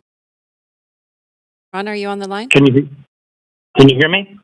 We can, perfectly. Hello. Yep, you can go ahead. Okay. You have 5 minutes. Thank you. Okay. 5 minutes. I thought I had 8 because I represent a couple of groups. If you have the groups, they need to be with you, and you need to identify who the other parties are. Do you have them? Vancouver Tenants Union and the RCCD, which is the group representing development in the city. Do you have the? Do you have any representatives from the groups with you, or are you on your own? No, I'm on my own. Okay. Then in that situation, our procedural rules do state that you are considered an individual speaker, whether it's as an individual or you're representing your organization. So you will have 5 minutes. Well, we're addressing the 335-3386 Vanessa Avenue, 347 Clive Avenue. The developer on the street sign is not in the notice of the rezoning application. Can you hear me? Yeah, we can hear you. I just want to clarify if that is that we don't have a crosswire here. And Ron, is that you beginning your remarks now? Okay. This is the rezoning application 3352-3386 Vanessa Avenue, 3347 Clive Avenue. The developer on the street sign is not in the notice of the rezoning application postcard sent to residents in the Joyce Collingwood community. The posted developer's name on the street signage is Intracorp Homes, located in Vancouver, Seattle, Washington, Newport Beach, California, and Austin, Texas. This is the same rezoning application presented to Joyce Collingwood community residents in June 6, 2023, which already has been disclosed. At that time, though, the notice for that application was 3362, 3384, and 347 Clive Avenue. It appears that the rezoning application was denied in June of 2023, so the posted developer, Intracorp, has decided to change the goalpost by a couple of meters and reapply for a rezoning application at this new address given on the postcard.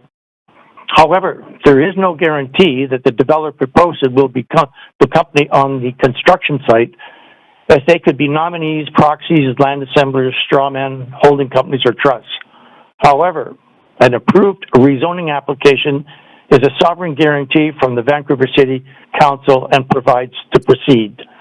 Just so that we know what Intracorp has been up to, they have been embroiled in a recently reported lawsuit by the Globe and Mail on January 19th, only a couple of days ago. The BC Supreme Court ordered last week that the consortium owes $82.7 million plus $24,000 per day in interest charges from October 16th to 2023 onward.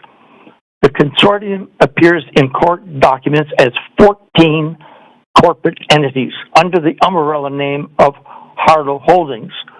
Some of them numbered companies with individual investor names. None of this has been.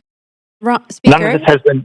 Speaker, if I might, if I can just ask you, just to clarify that you are intending to speak to item 3, the item on Vanessa and Clive Avenue. You appear to be referencing a project on Harrow Street, which council has already dealt with. I just wanted to confirm if that's your intention to speak to this item, Vanessa and Clive. Well, this application is Intracorp, and that's what we're addressing. I'm just giving you some background on Intracorp and some of the legal proceedings that are going on in BC Court today.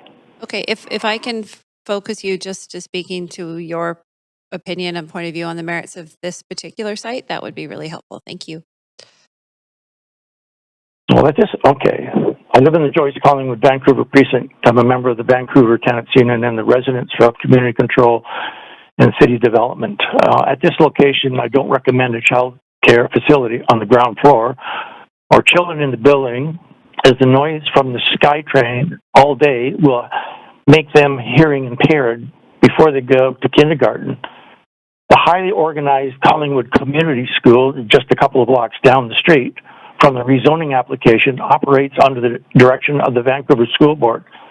Duplicating a child care service might sound important to some people who don't live in the community or review information on the rezoning application, but compared to the Collingwood Community School program, they're missing out on the resources offered to the community since early 2000.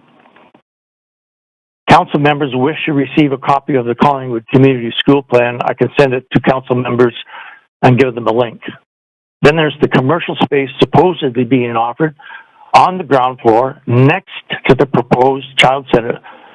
There's no mention of the type of commercial businesses, i.e. serving alcohol or unfavorable activities in close proximity to the child care's daycare facility, which is not a good plan. At least the Collingwood Neighborhood School and the Community Care Center offer open space next to Gaston Park without crossing any streets, which is located about 2 blocks away from the rezoning application we're considering today.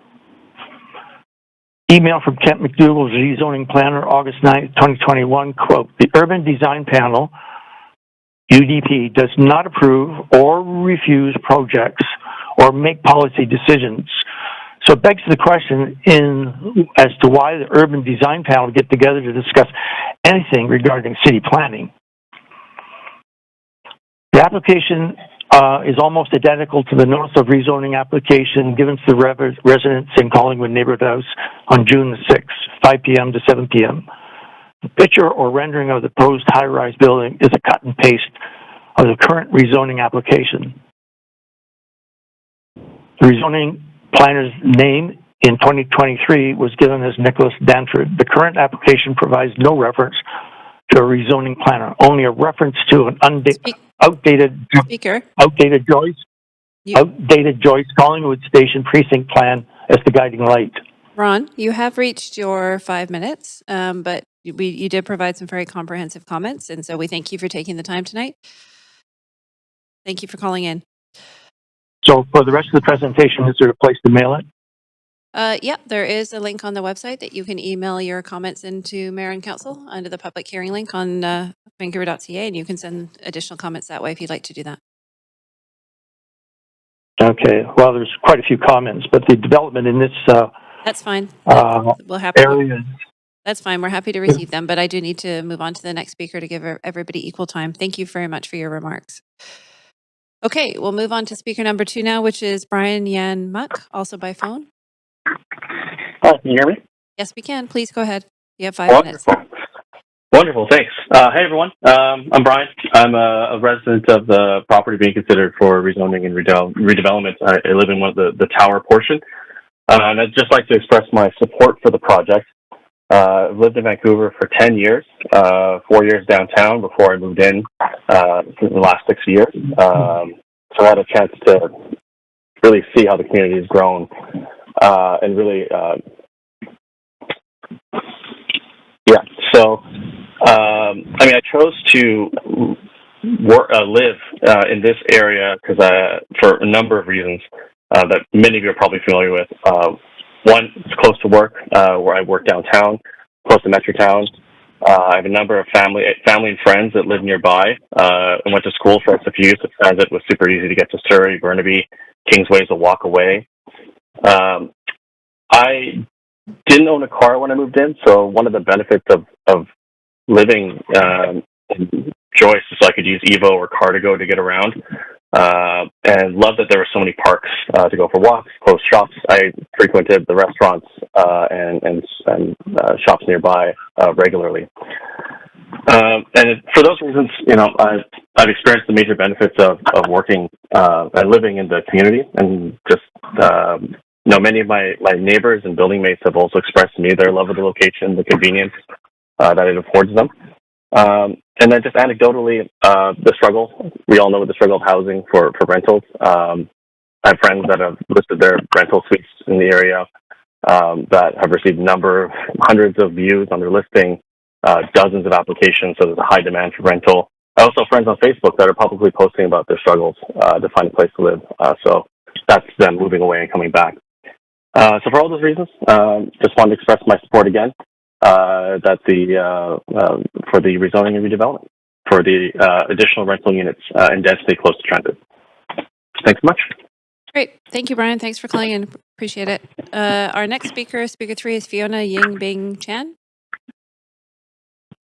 Also on the phone. We have Fiona. You.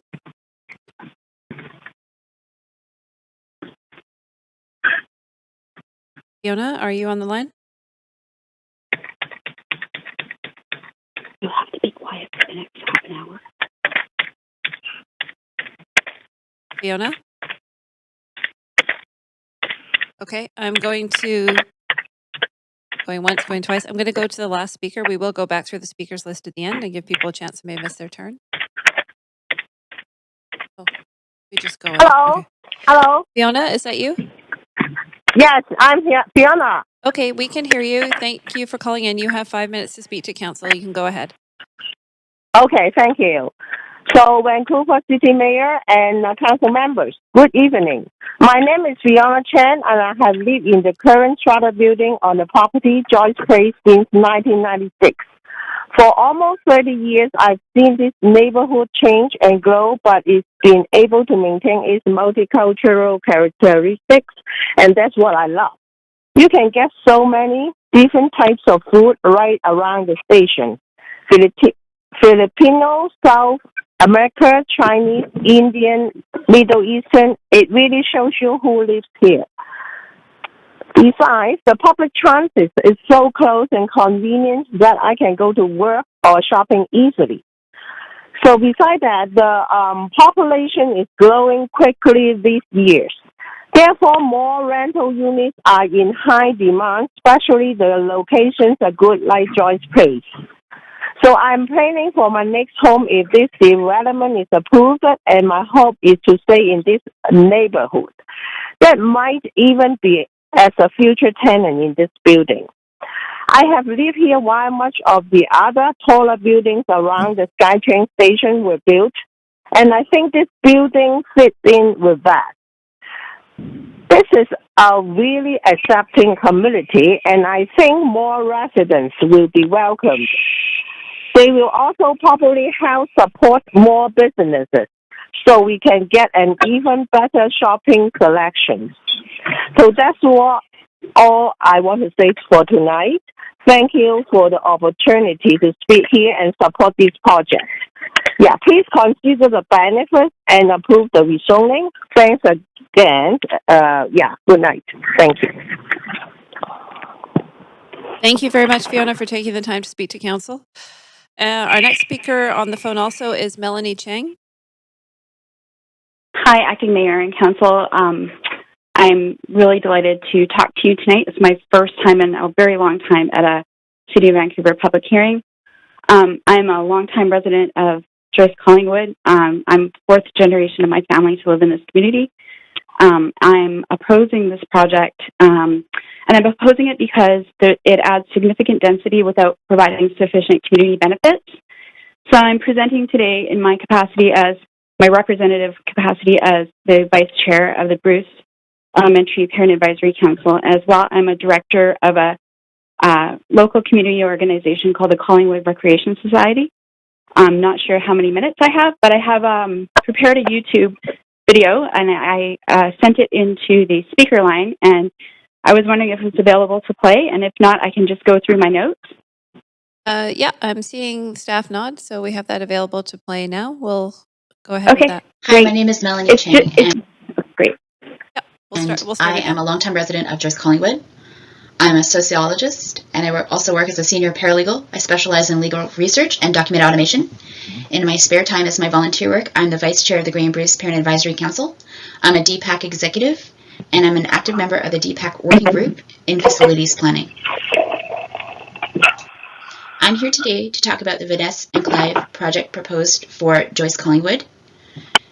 We need housing, but there are significant concerns about this project, and we ask that those concerns be addressed by the City of Vancouver.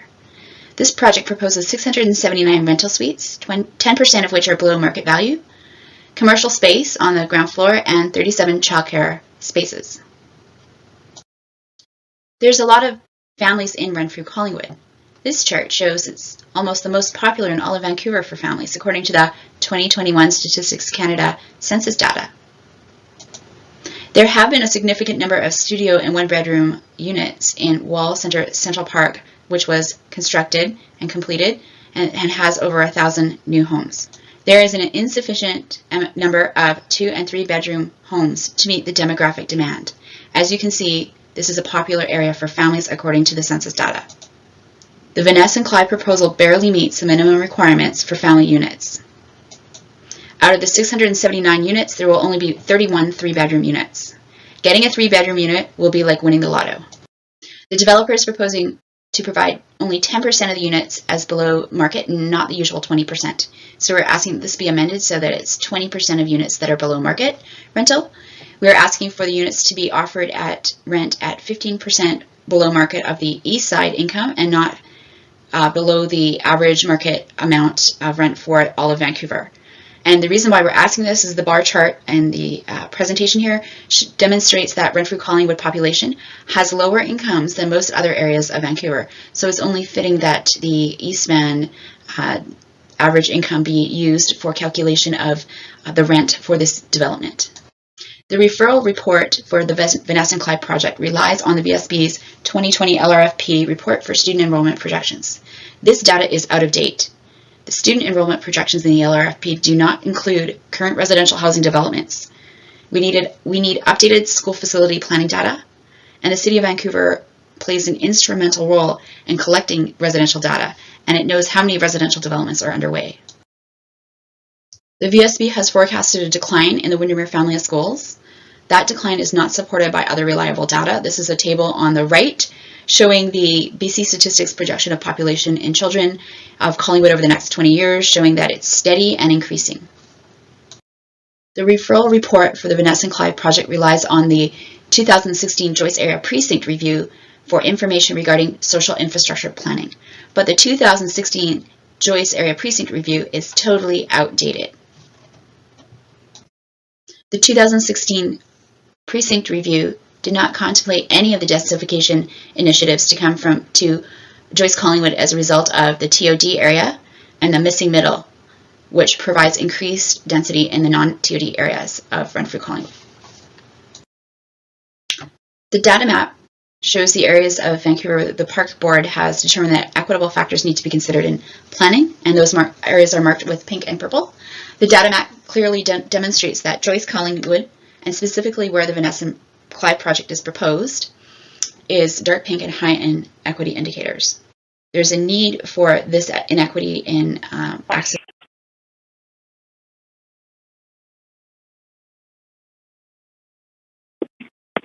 Sorry.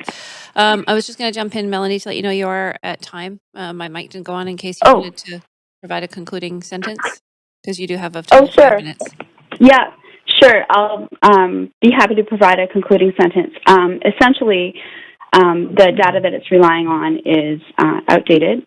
We need sufficient amenities in our area, and this plan doesn't meet the bare requirements of 20% below market housing, and you need to revisit the 2-bedroom and 3-bedroom mix in view of all the other developments.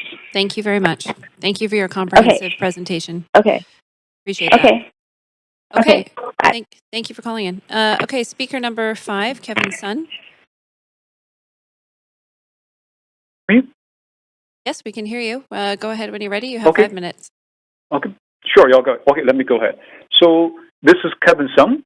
I've been living in this neighborhood, Joyce Collingwood, since 2015, and I do not support this proposed development. I speak for myself, not on behalf of any organization. Okay, so I have three reasons. First, as the previous discussion by the city staff and the applicant, the proposal does not following the Joyce Station principle, like a strategy, whatever cost adopted by the council like a couple of years back. And the scale of the proposal project is so big and it is to such a degree it does not follow the the strategy for this precinct. So if it is go ahead, and then the first thing the council should do is just revise the strategy or the master plan for this area. Otherwise, it would be like put the put the cart before the horse. So that's my first. So this is a policy, more like a policy perspective. And then my second reason against this. So to build this, tower or the twin tower thing, the existing structure 3380 Venice Avenue definitely will be tore down. But the building itself is actually quite new, and it's just like a high, like 12-story multifamily building. So it doesn't make any economic sense to just tear down a multifamily, like a high density, like a building to build another one. So even for any more density for this area, it could be built on a different site, not on this particular one. Because I said 3380 is a fairly new building. It's still very in good shape. So the third reason is the Venice Avenue. If you can look at the map, the Venice Avenue between Joyce Street and the McGeer Street actually is one-way traffic. The TransLink revamped the station like a couple of years ago, and afterwards that section, Venice between Joyce Street and the McGeer, just become one-way traffic. It's only for westbound, and it's very narrow. Mostly it was supposed for like the bus route for also like all the buses, an R4, number 26, number 28, number 27 buses come and go. So if such a big structure was just built on that side, so close to the bus route, and close right outside the building, just one-way traffic.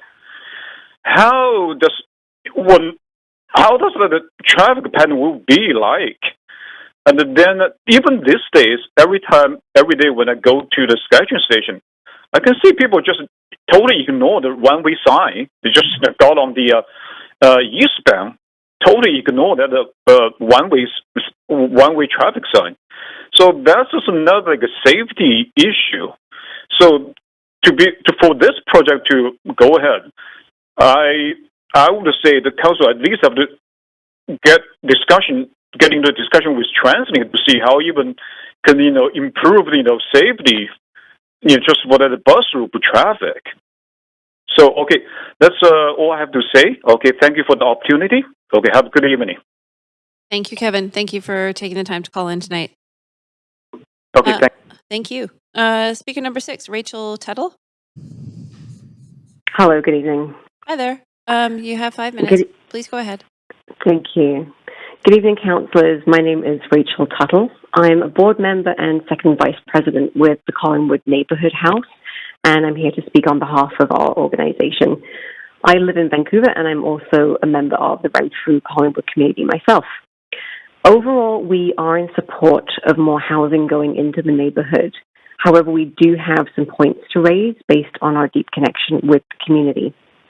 So we're very pleased to see that the proposal includes a 37-space turnkey childcare facility.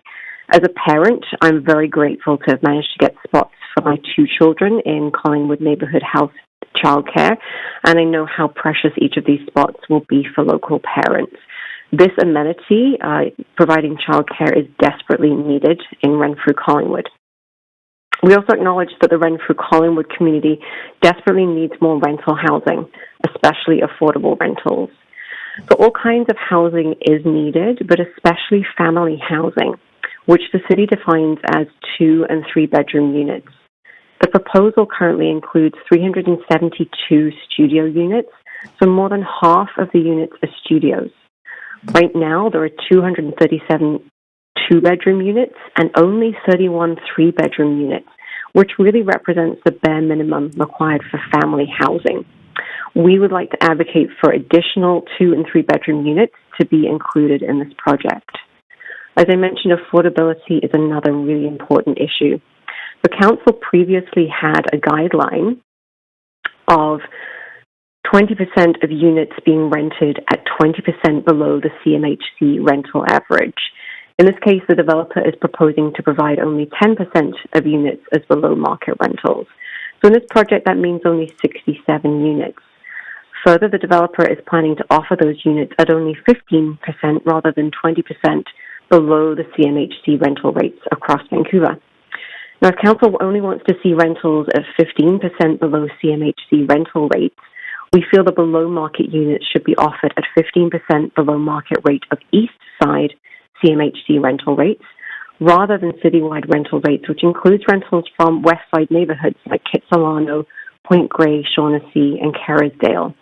We feel that offering the affordable units in this project at 15% below the East Side CMHC rental rates would ensure that the rates compare more closely with the neighborhood's rentals and the income levels. I'd also like to note that the development does not include a library or similar amenity, which is sorely needed near the SkyTrain station. The Vancouver Public Library has targeted the area near the Joyce Collingwood SkyTrain station for a location for a number of years, but to date, no development plan in this neighborhood includes a library. The neighborhood's also interested in finding a place for a Filipino community cultural center, considering the high number of those with Filipino heritage who live in the Renfrew Collingwood community. That concludes my comments. Thank you for the opportunity. Thank you. Thank you very much. That was very clear. Appreciate it. Speaker number 7 is Talwinder Denwa. Yeah, can you hear me? Yes, we can. Go ahead. Thank you, Mayor and Council. Thank you for letting me speak today. I live at 5398 Tyne Street. I usually don't call, usually don't get too involved with these type of things, but I felt like this one hit close to home, so I had to, voice my opinion. Me and my wife, we both lived in Vancouver like our whole lives. We're currently raising our 1-year-old daughter in a co-op building close to Joyce Station. It wasn't easy finding co-op housing in Vancouver. There's a long wait list. It's just, we were very lucky to find the place we found now. Our living situation isn't perfect, but we are one of the lucky ones. A lot of my friends and family have left the city. They can't afford or find affordable housing. Some have moved to Fraser Valley. Some have moved to the Vancouver Island. Others, Alberta. No one can really, that I know, can even afford a home anymore, and we need rental housing. I hope you guys support this project because maybe if more projects like this get built, me, my friends, family, they'll all stop moving out of Vancouver and maybe stay put. These type of projects give us a hope and a chance. Sometimes I wonder if council really cares about renters. Like, all they ever care about is homeowners, and that's all we hear. I see brand new houses being built all the time, and I never see any public hearings for them. It seems we only ever have public hearings when it involves rental housing. I also wanted to say that I don't think this format is a good one to actually hear from renters and people looking for housing. It seems that most of the people who come out to these public hearings are usually here to speak against housing, and that's just not the Vancouver I know of. I know that you're all good people. You were elected to make Vancouver a better place. I hope you will do the right thing and approve this project. Thank you. Thank you for your time. Thank you, Talwinder. Appreciate it. Thanks for calling in. Speaker number 8, also on the phone, Nathan Davidovich. Hello. Hello, Nathan. Go Can ahead. you hear me? We can hear you. Yeah. Go ahead. Yeah, my name is Nathan Davidovich. I was previously served on the Joyce Station area Planning Advisory Committee in the 1980s, and our plan was approved by City Council. City Council should not approve more than the provincial requirement for transit-oriented development unless we get much more money from the bankrupt developer who will flip the property after you rezone it. Most cities in BC are not required to hold public hearings anymore, and the new BC rules will take Vancouver City Council power away by the spring of 2024. I support many of the comments by previous speakers. However, under the present rules of City Council, you do not have an option to make any changes to this bad development. You either approve it as presented by your inexperienced staff, I would say. Nathan, or you reject it. I'm gonna interrupt you to caution you if you could refrain from making derogatory comments about staff and just focus on your comments about Well, the they don't want application, to please. reply to any of my emails or anything. They don't Nathan? want to answer anything. Nathan? You know? Nathan, if you can focus on, yeah, okay. the specific Yeah. project, otherwise we're Yeah. gonna have to move on. Yeah, no, that's fine. Well, the other items is you need all the available documents on the public hearing agenda, which you don't have. Other city council have hundreds of pages of when they discuss major rezoning. Why should we go to the agenda and then go back to shape our city website to get all the documents? It doesn't make any sense.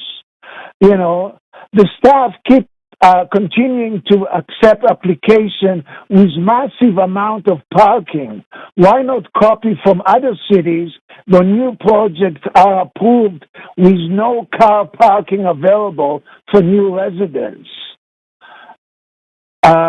You know, and the BC government, I presume, going to make some of these changes in planning rules. The child care versus the library. Everybody knows that the Collingwood Library is too small at Kingsway and Rupert, and we need one at Joyce Station.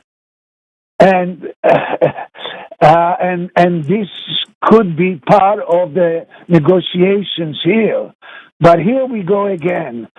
Staff are making decisions because of the previous Vision Council and city managers who took away much of city council decision making. Nathan, we are not talking about past councils and political philosophies. We are talking about this specific application. So I'll give you one more opportunity if you'd like to make any closing comments. Yeah, no, I'm talking about that. The other part is... Actually, Nathan, you're not. So if you can focus on specifically on this project, or I'm going to move on. Yeah. The other part is the one way on Vanessa Avenue, which your staff refused to reply. Okay, the street is one way in a 3300 block. How could you have such a major development with a one-way street? It's just unbelievable that the traffic engineers approved this. And any independent person will tell you this is not appropriate. Thank you very much. Thank you very much, Nathan. Okay, we're moving on to our final registered speaker, which is Speaker 9, Rocky Brar. Hopefully. No, we don't have Rocky on the line. Okay, now I'm going to make the third and final call for speakers. And if there are any speakers for this item who wish to speak to council before we complete it, please call toll-free 1-8333-353-8610. The participant code is 1061445# before the close of the speakers list, and the number is posted on X and on the live stream. Any speakers in council chamber can also come forward to the podium. We will now take a 5-minute recess and come back at 8:18. Thank you.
Okay, just we're looking to resume, so we're just, if any councillors online can turn their cameras on, we will, there we go, we have quorum. Okay, it looks like we do have speaker 9 online, Rocky Brar. Are you on the line?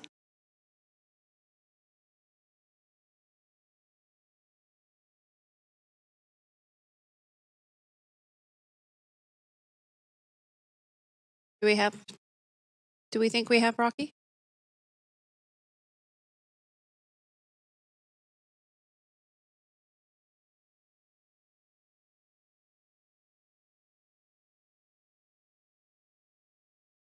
Okay, Rocky, if you can hear us, I'm going to give that one more chance before we conclude our speakers. Okay, I'm not hearing anything.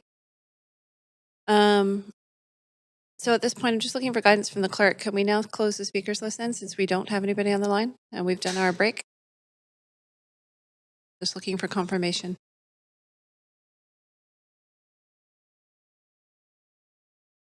Okay, well, council, do you want us to take a recess or just pause for a moment? Okay, we'll just pause. Thank you.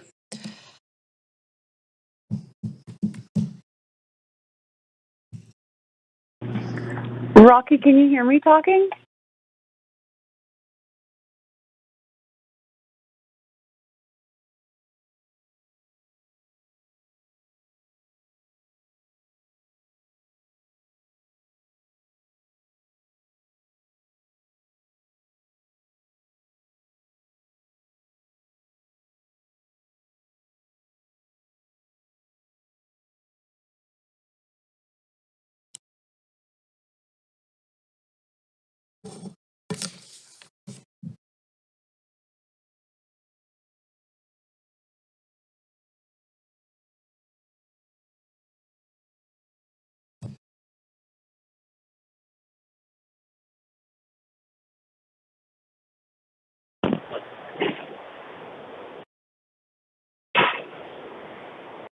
Okay, I'm going to try one more time to see if we have speaker 9, Rocky Brar, on the line. Yes, I am on the line. I sincerely apologize. I can hear you, but you can't hear me. My apologies. Okay, we can hear you. You're a bit muffled, so if you can speak close to your speaker, that would be great. And you have 5 minutes. Please go ahead when you're ready. Okay, Mayor and Council, thank you for the opportunity to speak today, and especially thank you for making this meeting accessible by being remotely. This application steps away from the Joyce Collingwood SkyTrain Station, an area I grew up in, and something I've noticed is that it's been years, close to 38 years, even if you walk through the surrounding station, that it almost looks identical to how it looked back then, apart from, of course, the SkyTrain Station being renovated. If the government is going to spend billions of dollars to invest in these SkyTrain lines in our urban centers, such as the one that I grew up in, then I feel like it's the responsibility of our local council to say yes to additional density around these stations. The failure to do this at key transit stops in Vancouver and across the region is absolutely shocking. If we're going to meet our climate goals, if we're going to successfully reduce emissions and get people out of their cars, then we need to densify along rapid transit corridors. If we are going to accommodate the over 1 million people that will be coming into our region by the year 2025, then we need to densify our corridors.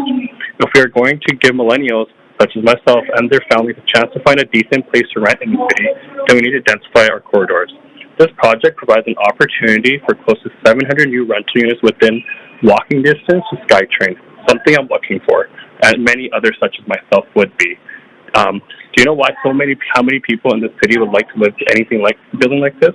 This is the type of living situation that doesn't require owning a car. The one-way seat makes sense. I trust our traffic engineers. I'm calling on Mayor Slim and Council to approve this project and others like it that are desperately needed in this city.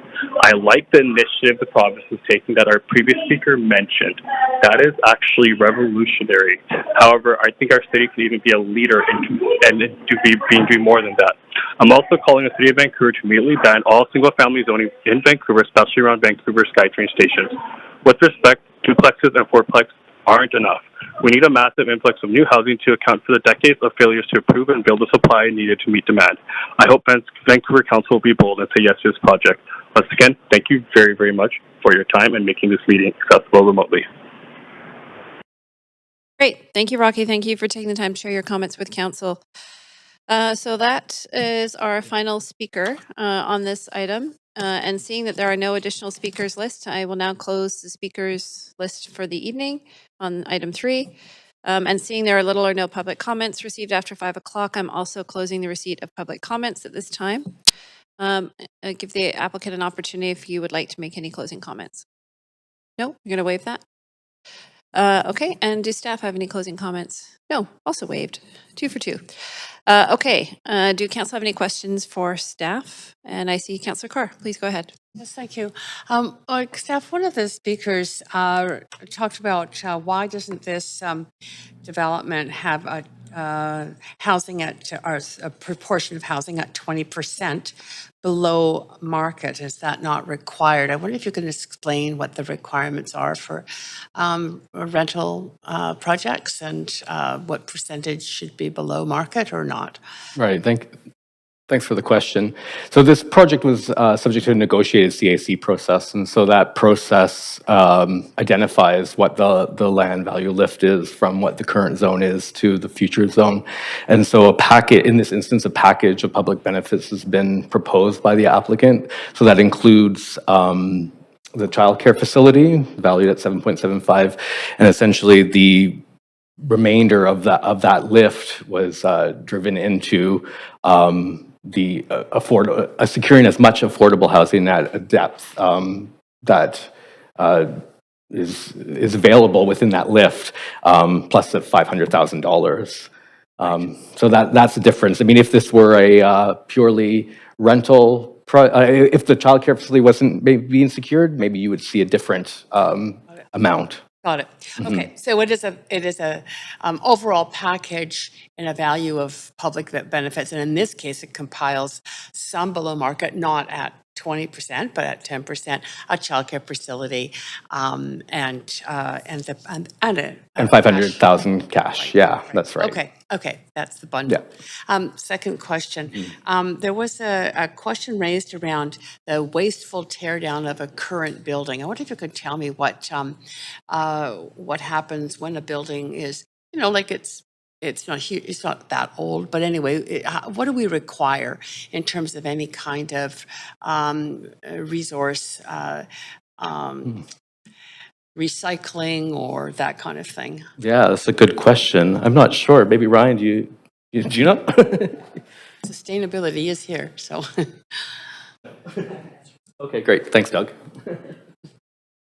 Hi there, Doug Smith, Acting General Manager, Planning, Urban Design, and Sustainability. So the City of Vancouver does have a recycling policy with respect to demolition.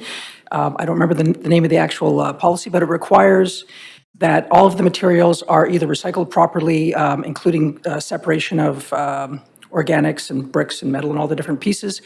And it's tied into the demolition permit, and they pay a significant deposit. I believe it's $15,000. And if they are found to have recycled everything properly, they then get a return on that deposit.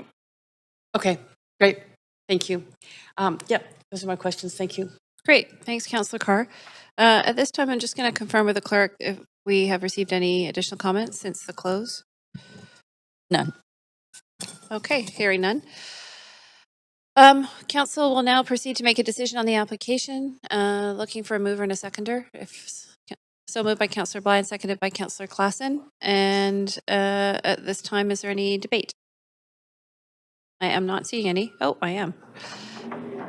Councillor Boyle, you have the floor. Thanks. I just wanted to really briefly say that I'm very happy to see more housing come in. I too am always keen to see more family-oriented housing, but note that this is a great neighborhood and we badly need that housing. But in particular, I just wanted to speak to the need for this childcare center. I know a number of us on council this term have waited and struggled to find childcare for our kids, and my youngest was fortunate to be in the Collingwood Neighborhood House childcare down the road, and I know personally that the waiting list there is very long, and that there are hundreds and hundreds of families in the area who worry daily about where their children will be able to go to care. So really glad to see that those additional spaces being added into this neighborhood. Thanks. Thank you, Councillor Boyle. There's a couple of things that I think that are really worth noting, and I just wanted to emphasize that a package of benefits, public benefits that are worked out between the applicant and staff, I believe pay attention to what the needs of the community are. And I see that in this case. I think a number of us as councillors were very lucky to go visit the neighborhood house there, which, as some noted, does have childcare in it, but it is absolutely packed and has a waiting list. And so this is a vibrant neighborhood. There are lots of families, and the need for childcare, both there in that neighborhood and citywide, is desperate. So I think a childcare facility is a good public benefit in the city. It's as called for by public who are desperate for childcare as much as the call for housing that's affordable. The two really do go hand in hand. So I'm also pleased to see that there was an actual attention paid to having some degree of a greater degree of affordability that again was changed through negotiation. That is great. I also wanted to note for the public record that the correspondence came in very strongly in support, although the speakers were also in majority in support. The correspondence we received had 55 letters in support, 4 in opposition. So it was a very strong sense of community support for the project. And finally, just want to note that I'm very happy to hear that we aren't just allowing wasteful tear down, that there is a recycling, at a minimum, a recycling of and recovery of materials in the tear down of buildings. Of course, it's great to continue to use buildings, but in this case, transit-oriented development has a benefit, and at least there is a process to recover the resources in those in the current building that's there. So with that, I'll be supportive. Great. Thank you, Councillor Carr. Councillor Klassen. Yeah, just a few quick comments. Happy to support this. As I mentioned earlier, I feel like the Joyce area has really become one of our finest neighborhoods, just evolving around that SkyTrain connection that's been there for almost 40 years. And I was quite charmed by one of the callers, Fiona, who talked about living there since 1996, the availability of all the sort of cultural food services that were in the area, and that she could conceivably see herself moving into the building as well. It's clearly a neighborhood that is still in transition because of all the growth that's happening. And I do appreciate the fact that the child care is going to be a much needed service to complement others that are already in place at the Collingwood Neighborhood House, for example. And I think the area around it, I think, will lead to create a sort of a very positive contribution to what has otherwise been kind of a funny street that aligned the train tracks and the SkyTrain for as long as I can remember. I used to ride by this area all the time in the Kerr Street bus when I was a kid. So quite looking forward to seeing this site evolve and this building come out of the ground and be a part of this great neighborhood. Thanks. Thank you, Councillor Klassen. Okay, so I don't see any further comments from council, so we will move to the vote.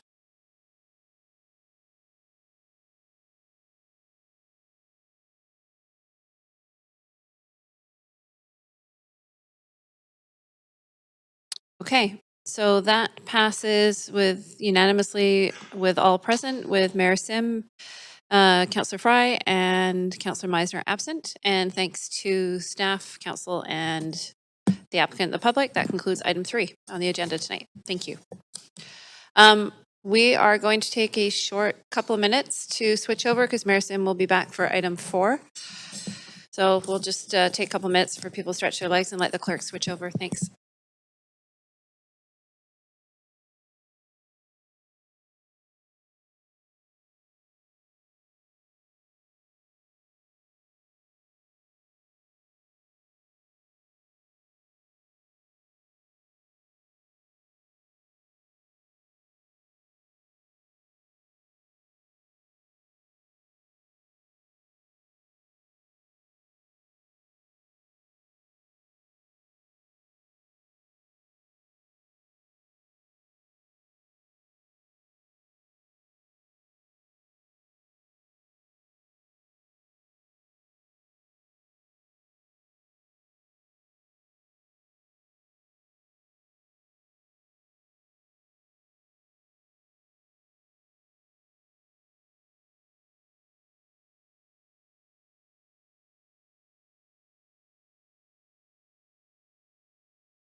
Our quorum.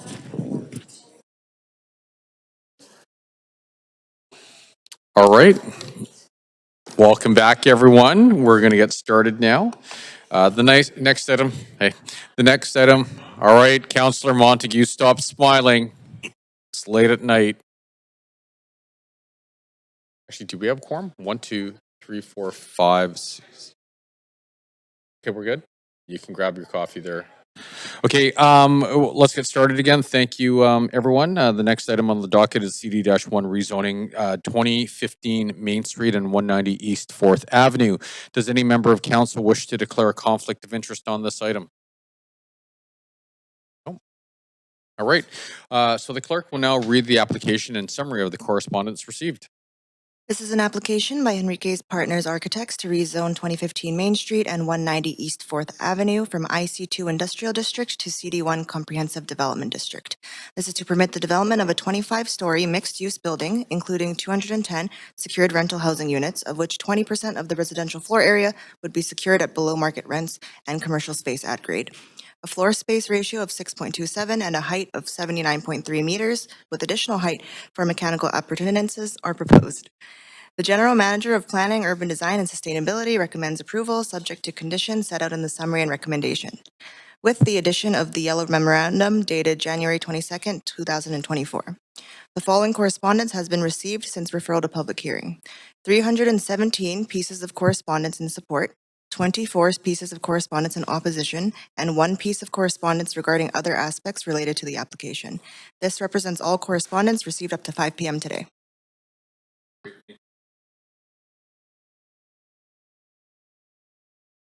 So this is the first call for speakers. Any speaker for this item who wishes to speak to council, please call toll free at 1-833-353-8610, followed by participant code 106-1445# before the close of the speakers list. The phone number will be posted on X and made available on the live stream. Now, there will be an opportunity for new speakers and missed speakers to be added to the end of the registered speakers list. And since there are speakers registered for this item, I suggest we hear the team member presentation.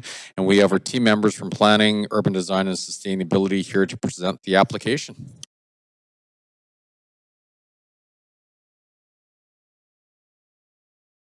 Good evening, and thank you for that introduction. My name is Teen. I'm the Senior Rezoning Planner for this application tonight. To remind Council, there is a yellow memo attached to the agenda package, which is available for public viewing, and it simply is for information purposes only, and it's to correct the Appendix E in terms of the Urban Design Panel date and the minutes. Okay. The subject site is located on the west side of Main Street, and it occupies a full block in between 4th and 5th Avenue. The current site contains a surface parking lot on the south end of the site, as well as a 2-story commercial building to the north, just on the north end of the site.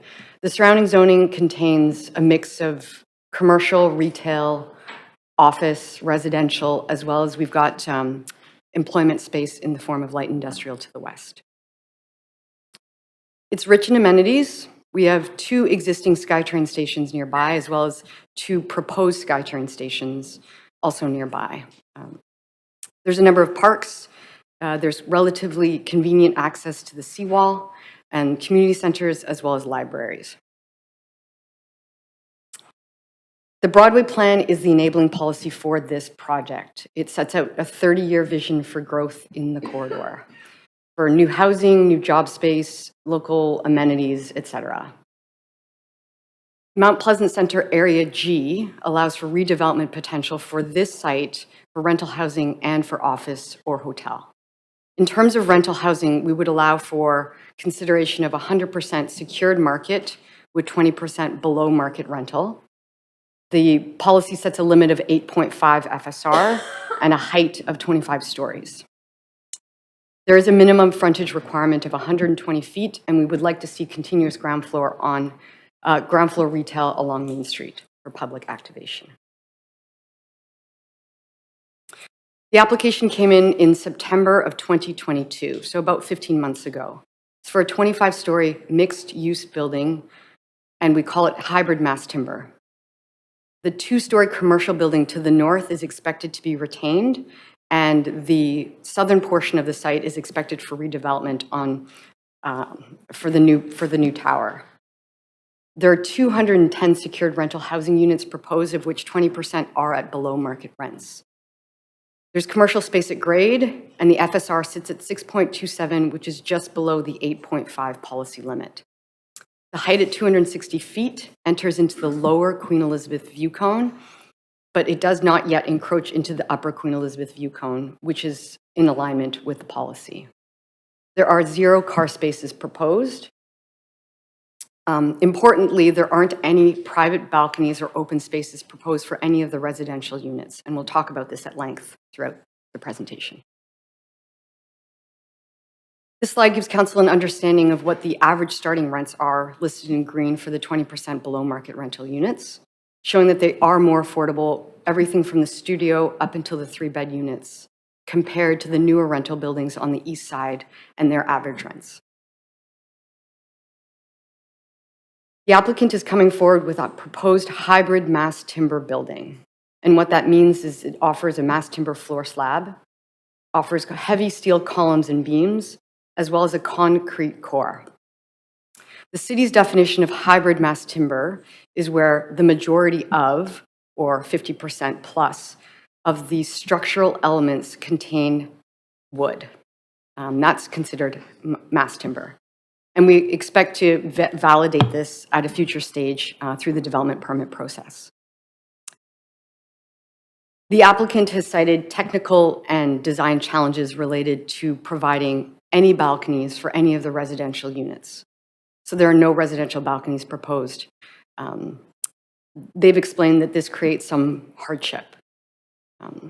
By contrast, the city has some 11 inquiries or applications for tall hybrid mass timber buildings, in which all of them, except for this one, propose residential balconies for all of the units. So this would be the only exception that we have currently, and it's the only tall hybrid mass timber building that is proposed in Vancouver without balconies. Just wanted to show council here a slide of a couple of examples. We have a 17-story social housing building and institutional building for which residential balconies are proposed for a hybrid mass timber building. Similarly, we have an 18-story residential building in southeast Vancouver as well, all of which have residential balconies. Staff have communicated with the applicant since the pre-application stage, so in summer of 2022, that requirement for balconies was sought per the policy.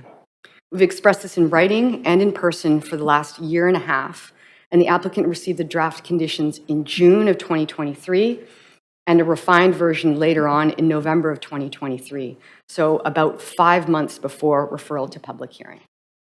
For the sake of expediting rental housing to council for a decision, staff and the applicant team have agreed that we bring this project forward to public hearing so the applicant is able to state their position. So the Broadway plan is quite explicit in terms of the requirements for balconies, and we've listed it here.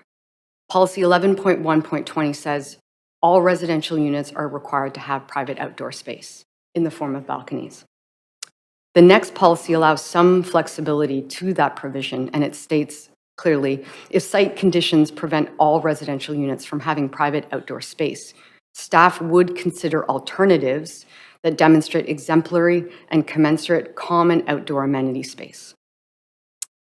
Furthermore, we have design guidelines that set out minimum floor area for private balconies. So we want functional and usable space for private balconies, not just windows with a guardrail, say. Per our guidelines, we are seeking 52 square feet of private space per unit for all the residential units. So what that means is for 210 rental units in this building, if we applied 52 square feet per unit, that would generate some 11,000 square feet of private balconies throughout the building is per our expectations in the guidelines. This is on top of shared outdoor amenity space. This slide here just demonstrates the sort of livability components of and the benefits of private open space for the residents. We expect that there is a very strong argument for livability for small apartment homes, especially for people living in dense urban environments. Private outdoor space allows increase in usable space and allowing residents to have quick and direct access to fresh air and to sunlight. We know that this improves the mental and physical well-being of all residents. And we heard this was very loud and clear, especially during the pandemic. This past September, the applicant offered an alternate to their original proposal. They still cited concerns about providing private balconies due to cost and building code structure and design concerns. As such, they offered, in lieu of private balconies, sort of shown in the dash red here, that every third floor of the building would contain some communal balcony space for the residents. So again, this is communal space on every third floor, about 260 square feet per third floor, generating about 1,900 square feet of communal balconies throughout the building. They've also sought to enhance the shared outdoor amenity space on the rooftop and on the ground floor to activate the public realm and the open space there. They're still proposing to retain the Juliet balconies, which we describe here as floor-to-ceiling operable windows with that guardrail. So that's not necessarily considered enough private balcony space. So the table here shows in purple what our expectations are when we look at the need for private outdoor space combined with shared outdoor space, generating about 15,500 square feet for both through our policies and our guidelines.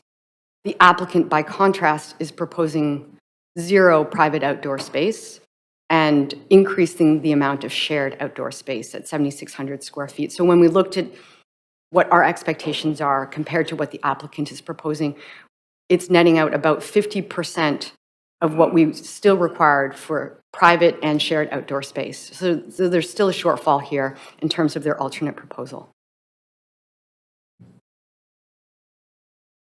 So staff have applied condition 1.1 to require balconies. That same condition is quite flexible in that if providing balconies demonstrates financial and construction hardship for the applicant in a mass timber building, and if commensurate shared outdoor space is proposed in lieu of private outdoor space. So there's some flexibility built into that condition where we would consider some, discretion. Thank you. Just noting to council that this flexibility is written in such a way that we would only require flexibility for the studio and the 1-bed units. The 2- and 3-bed family units would still require private balconies to ensure that families with children had access to outdoor space.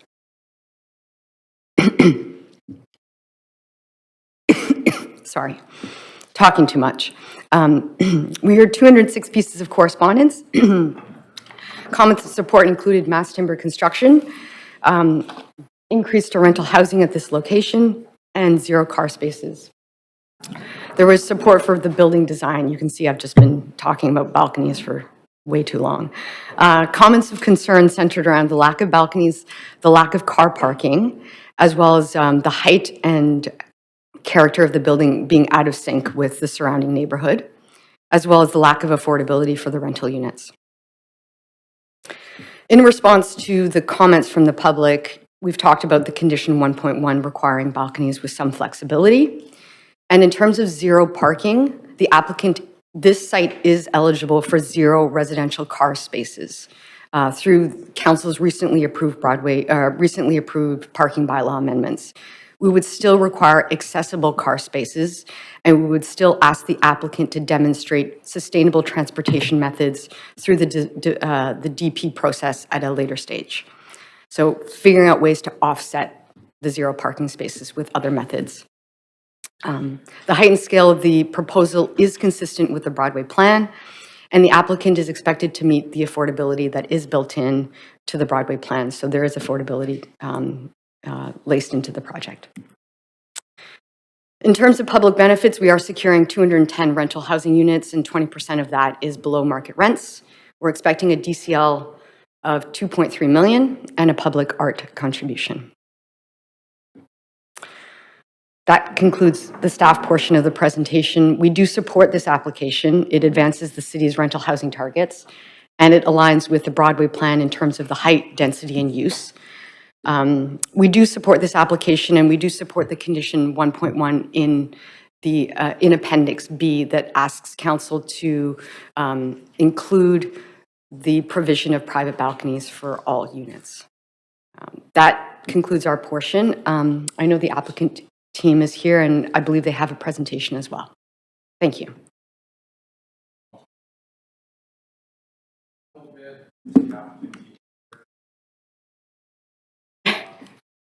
So are there any questions? Madam Chairman, I'm sorry. Are there any questions from council to our team members or the applicant team, noting that this is the only opportunity for council to ask questions of the applicant? And yes, I see. Pardon?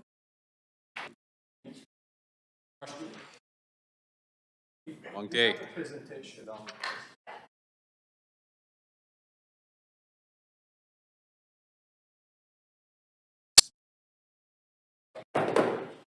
One word. Got a little confused with the jumping the gun there. That's my fault. So is the applicant here, team here to speak to the project? Thank you. Oh, great. Perfect. Thank you. Good evening, Mayor and Council. My name is Mahoud Biazi, and I'm with Westbank. I'm also joined here with by our architecture team, Gregory Henriquez and his team, who will be providing their presentation shortly. In person, we also have our structural consultant and our building envelope consultant, Harrison Glutman from Glutman Simpson, and Andrew Harmsworth from GHL Building Code Consultant. We're very excited about this project, M5. We understand it's the first project on the Broadway plan to reach public hearing. We're glad that gets to be our mass timber tower that, once complete, will deliver 25 stories of secured rental and affordable housing on the corner of Main and 5th. The proposal in front of us is currently the tallest tower with this typology in Canada. For this milestone, we believe tonight should be a celebration. It should be a celebration of our ability to show that Vancouver has the innovation and entrepreneurial spirit to tackle some of the big problems we face. Instead, we're also asked to discuss some of the more technical issues of the project. I'm here to present the project, and I'm be available for any questions that will come up, but I think the project on its own will speak for itself. At Westbank, we do some of the projects for love, and let's just say this is definitely one of them. We took this project on to do three things at once. We wanted to create affordable rental housing, and we wanted to innovate with mass timber and get it into the mainstream of construction. And we wanted to find a way to reflect climate change through building standards. So we're proposing this project with a grant from the province as a partner to help make this all happen. We came up with an innovative approach where we use mass timber where it is best, concrete where it's best, and steel where it performs best. And in our concept here, we are trying very hard to show a new approach that meets all of our three original objectives. Instead of celebrating this milestone, however, we are asked to debate technical issues with balconies. This is while for most of 2023, we understood we had a resolution that was supportable by the previous general manager of planning. We agree with the staff reports, except where it relates to one critical issue that is jeopardizing the entire project. Staff recommendations around balconies trigger a complete redesign of the facade and the building structure, and will compromise the entire building envelope. This is a fact that our consultants are here to speak to. This burdens the project with a premium cost of developing a mass timber versus a conventional one, and is very counterintuitive to the notion of promoting mass timber projects. We worked with our architects and engineers on a prototype. and they have conceived a project of this magnitude within the limits of their liabilities. For clarity, let me emphasize that urban design conditions in the report, in their current form and without amendments to balcony requirements, will impose major building envelope and code issues, which will jeopardize our ability to move forward with the project. Our architects, code consultants, and team do not support the staff recommendations and what's being dictated when it comes to private balconies. We are requesting an amendment to the proposed urban design condition 1.1 to provide design flexibility as supported by the City of Vancouver Mass Timber Variances Bulletin. This flexibility will allow us to collaborate with staff during the development permit phase to further develop a solution that balances city and project goals. As part of the project, in addition to ample at-grade and rooftop amenities, we're proposing several large common outdoor balconies in lieu of private balconies. This feature was added to the rezoning application after discussions with staff to promote neighborliness and social interactions. We believed this strategy, along with the City of Vancouver's Mass Timber Bulletin, was sufficient to address this issue, which is why we're surprised to see this is left to debate at this stage. This type of prescriptive policy limits innovative projects. And frankly, those are the kind of projects we would like to work on. We've completed many complex rezoning projects in the city, as you know. Woodwards, for instance, would not be possible to build with the kind of thinking we're faced today. I'll end by noting that there are a lot of wonderful buildings in North America and in cities around the world, with most of them being very livable and many of them not having private balconies. This policy needs to be reassessed to consider the larger picture here. We need to refocus our attention on the real issues, and balconies, we think, are not really one of them. What this means is that for us to encourage innovation, notions of urban design and form of development need to be assessed on a case-by-case basis to allow for flexibility and innovation in design. Thank you for your time. I'll hand this over to Gregory to begin his presentation. Thank you.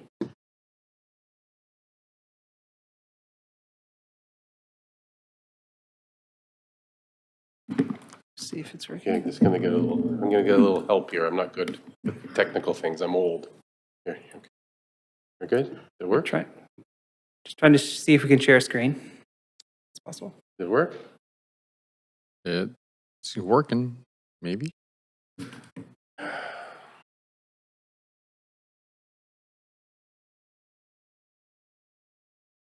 Here we go. I think you did it. There you go. All right. Already? All right.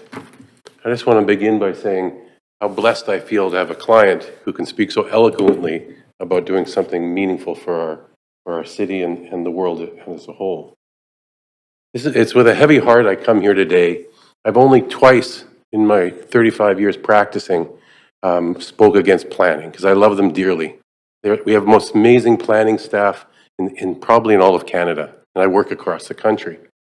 And 99% of the time I agree with them. Tonight is one of those circumstances in which I think we need to re-examine what's important. On the way here, I took a phone call from a colleague of mine named Russell Acton.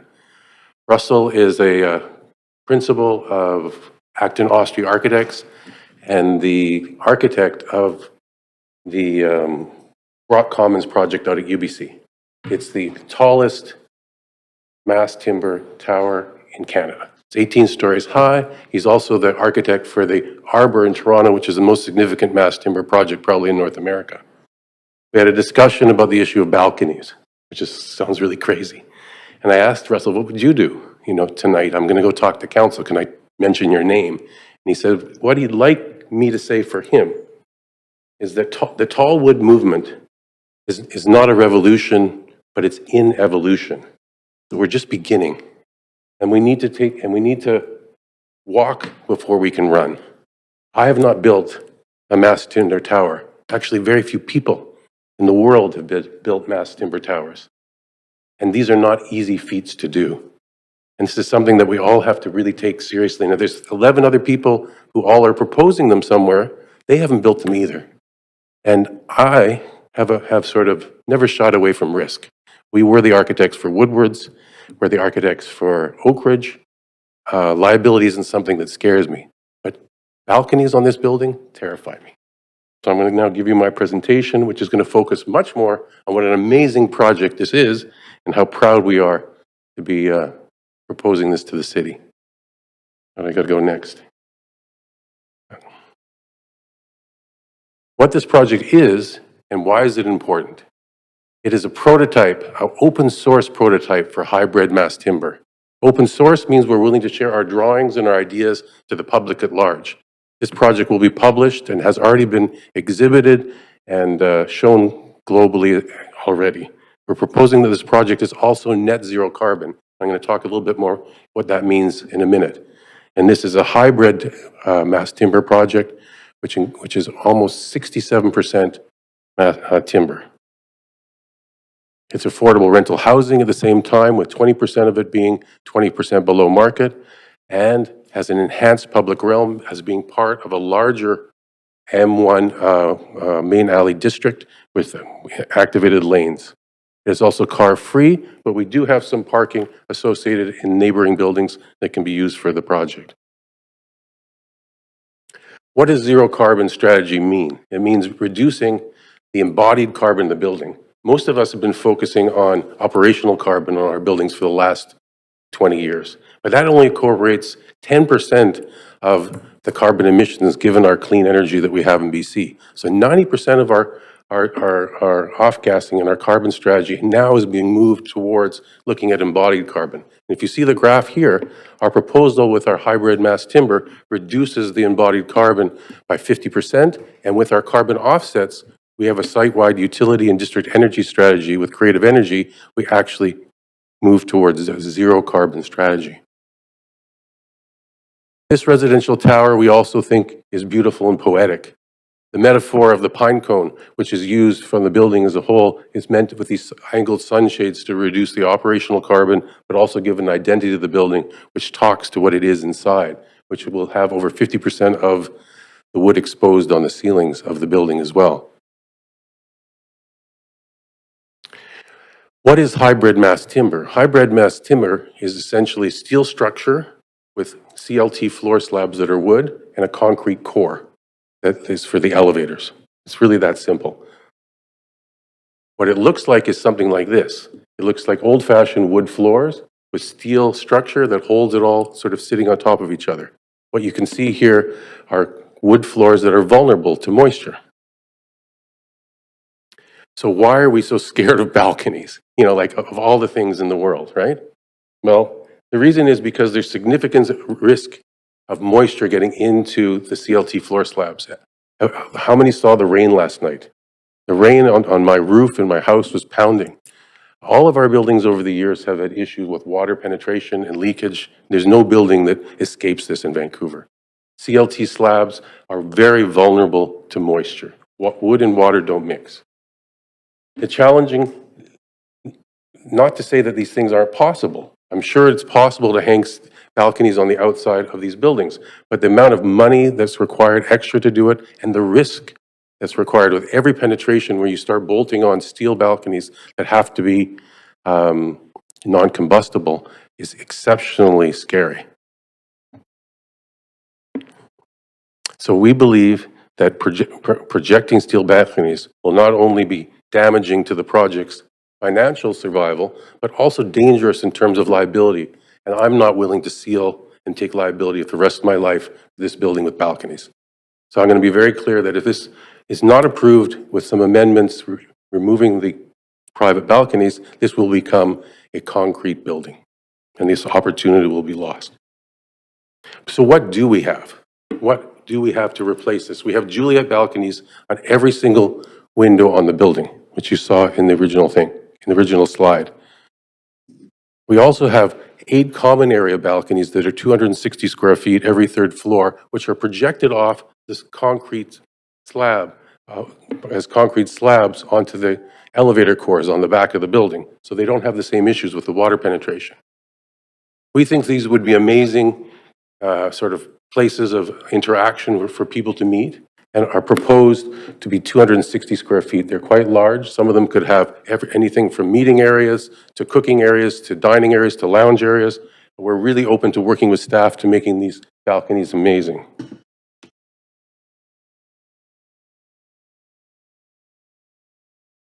Oops, it's not going next. Oop. We also have a rooftop lounge, which you can see here. Oops, the right one? Here. We also have a rooftop amenity area that has everything from outdoor gardens and urban agriculture to areas for yoga and exercise. And we also have a courtyard at grade, which you can see amenity ground floor area. I have a little lag on this somehow. Here you can see a view of the barbecue area on the rooftop amenity, and the exercise area that's indoor and outdoor that spills out with the view of the water and the mountains. We also have a courtyard down at grade with a child play area and an opportunity for like a community kitchen for the neighborhood that could be quite meaningful as well.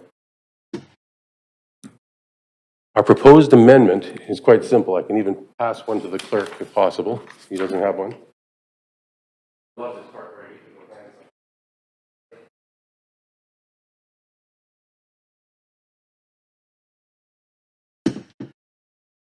The amendment is simply to remove the requirement for private balconies.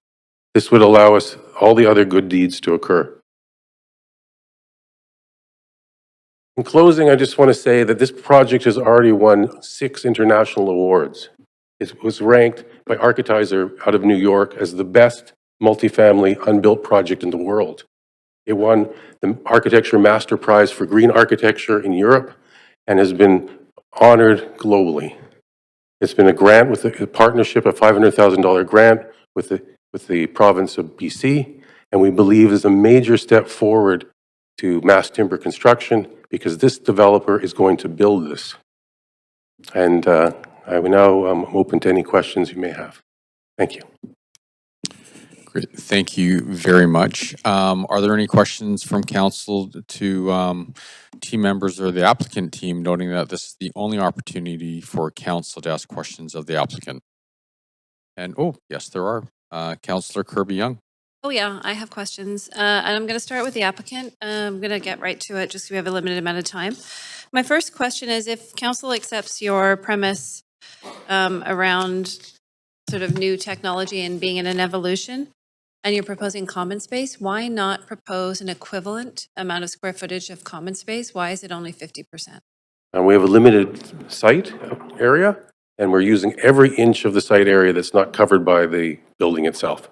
So we have on the roof, the entire roof is outdoor space. The entire courtyard at grade, which is to the north, is outdoor space. And then we're even projecting balconies off the core to the north, every third floor, large balconies. There's no more place to put outdoor space. We're using every inch of it. But you're choosing to use it in a different way as opposed to providing the recommended ratio of outdoor space? We have more communal outdoor space than is required. We do not have the private outdoor space. Okay, but it's 50% less. So can I ask a clarifying question? Because I'm looking at a letter that council received from West Bank, from Mabod on January 6th, and it has a proposed amendment to this report, and I'd like clarification because one of the strikes suggests striking the word rooftop from rooftop amenity areas, but I just saw in your presentation that you said you have a rooftop We have that. amenity. We have that. There's a revised one I gave the clerk. Oh. Which Okay, so can I get clarification then on the letter that council has received asking for an amendment to this project? It does or it does not have rooftop space? Because so is the letter that we're receiving an error? Why does it suggest on January 6th? Can you clarify why it suggests striking the word rooftop? Thanks for noting that. It might be just a typo. I do have the letter here, and I actually would like to. Counselor, can you please let me know which part, just to. Common outdoor rooftop. Why are we It's on the third and last page of your letter of January 6th. Not only on the rooftop, but also at grade. So I just- think it's just to give more flexibility. Sorry, can you speak to the microphone so everybody can hear? But the reason you can leave it in there. The only reason we took it out was because we have amenity both at the roof and at grade. So you could say rooftop and grade amenity, or you could just say amenity, So common amenity. We just genericized it. can we just have one person speaking? So I'm just trying to get clarity. So, because this seems a bit fluid. So The what? we could have the rooftop in or the rooftops out, because I'm. The rooftop is in for sure, and we also have amenity at grade, which we showed you in the presentation. They're both in. The amendment can say common outdoor amenity areas, which is, there's two amenities. Okay, There's one above and one below. Thank you. I appreciate the clarification. I'm going to keep moving for time. The previous director of planning was referenced as being supportive. This report was dated the end of November.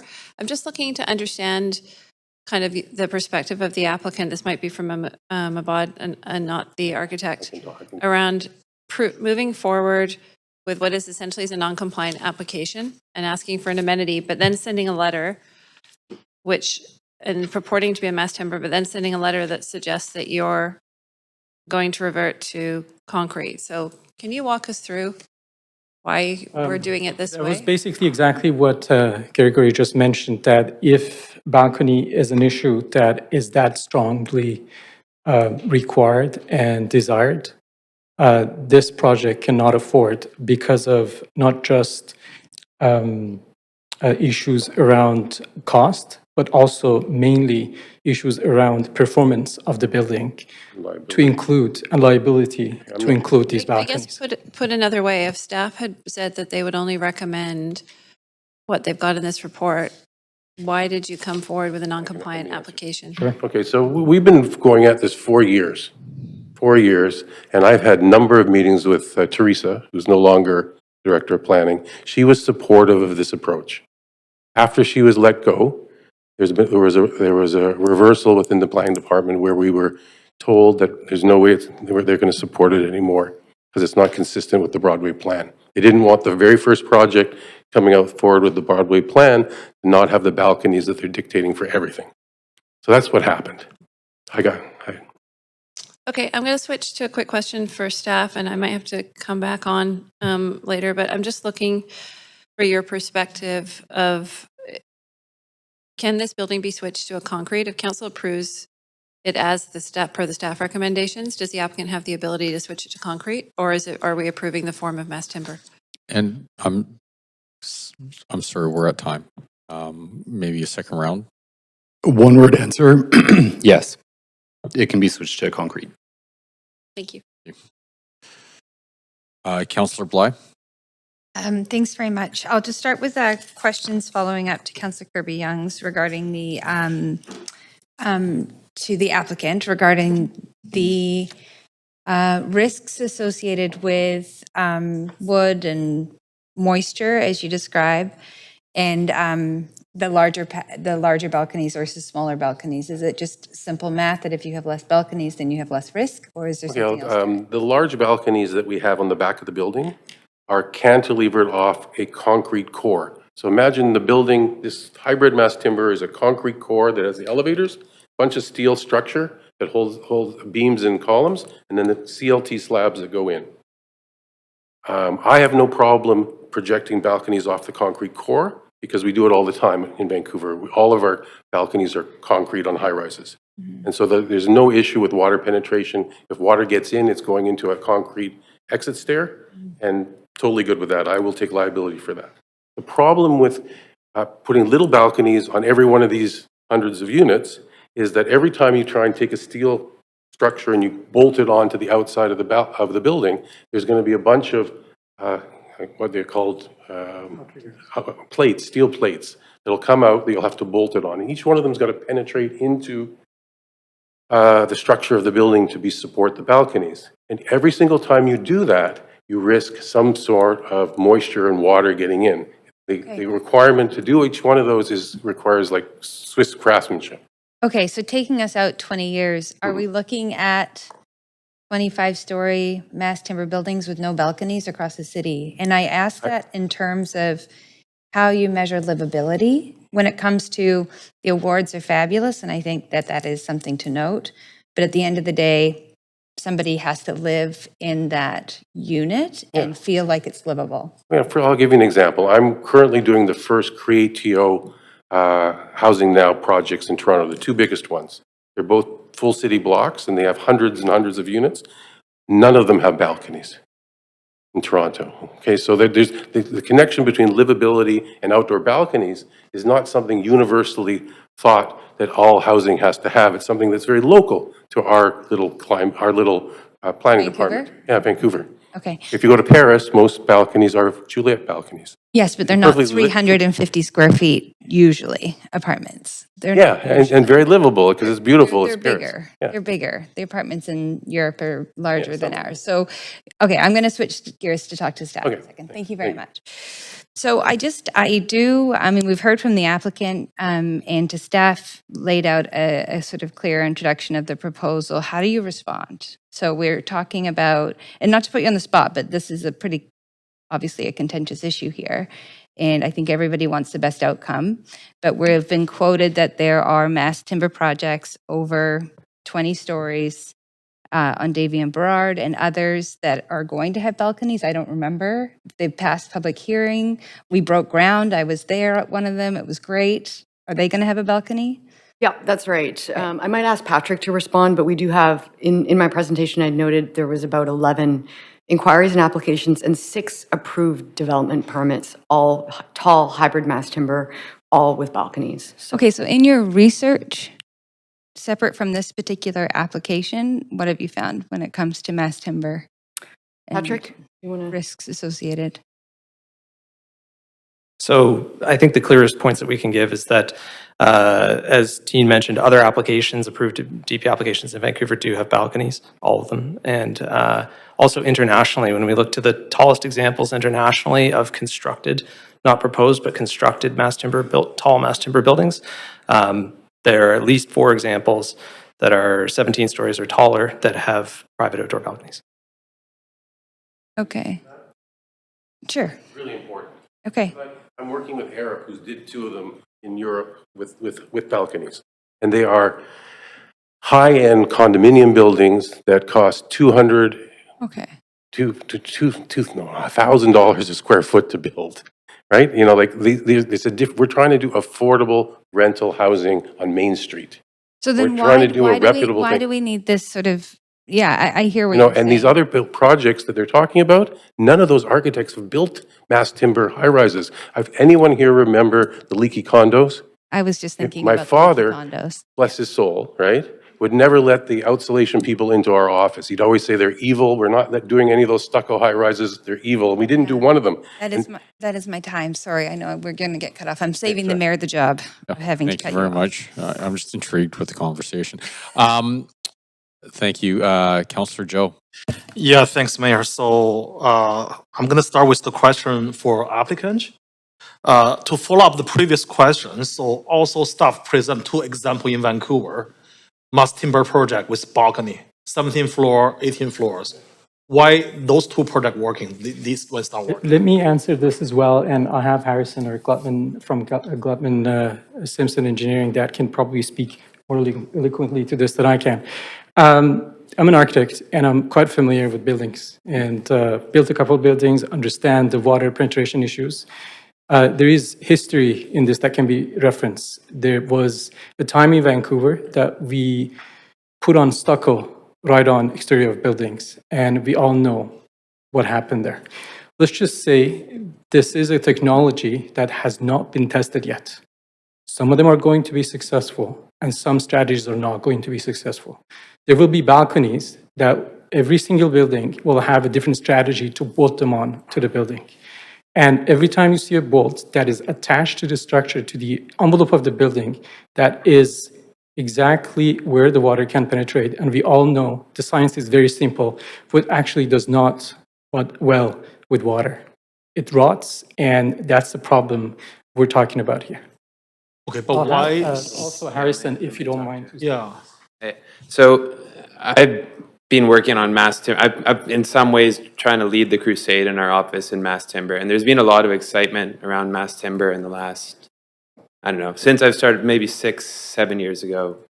And there's been a major push. And I can tell you right now in our office, we probably have 6 or 7 that have probably been approved for DP that have now stalled at construction. And as an engineer who's excited about this mass timber evolution, I'm frustrated, honestly, because we're working on the Bentall office building.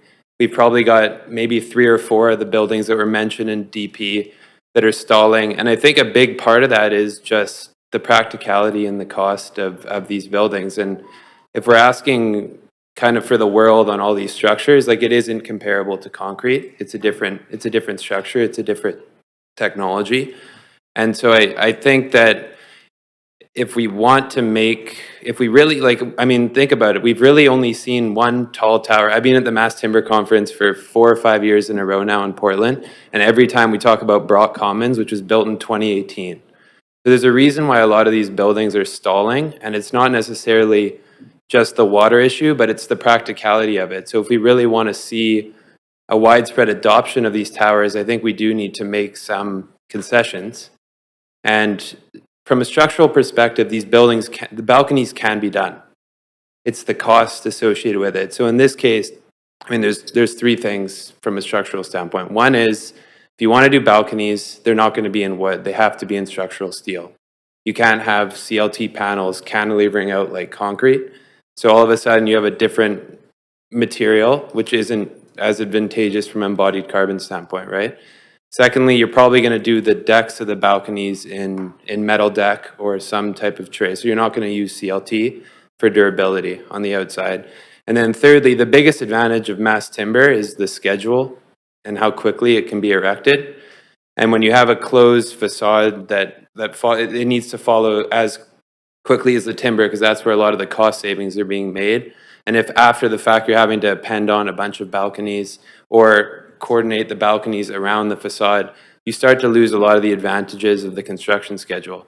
Thank you. I have to interrupt you. I only have 1 minute, but I have a bunch of questions. Oh yeah, sorry. Okay, so my understanding from your answer is it is possible to have outdoor balcony. It's just more expensive. It's also liability. Oh, you have to have somebody who's either dumb enough or brave enough to do it, right? Okay, and I'm not either. So this project won't happen with balconies. The previous answer is we can use steel as the material instead of mass timber. But you still have to penetrate into the wood and support it from the wood structure, and that's where it's vulnerable. And I talked to Acton Austri, who built the Brock Commons, and he said no way he'd do it. He said they've done 7 projects right now where they've talked to developers about they've studied it, and every single time they decided not to do the balconies. These other projects that you're seeing proposed are with people who haven't built mass timber buildings. This will be my first. I want to be careful. I want to make sure we don't have a problem, right? It's baby steps. Okay, I have 5 seconds. Can I ask the second round of questions? I think those are very important questions to ask. Okay. Can we get a seconder, please? All in favor, second round of questions, say aye. Actually, that's good.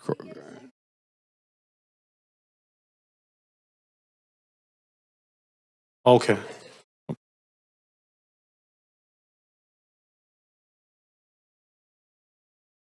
That's okay. We can ask after the speakers.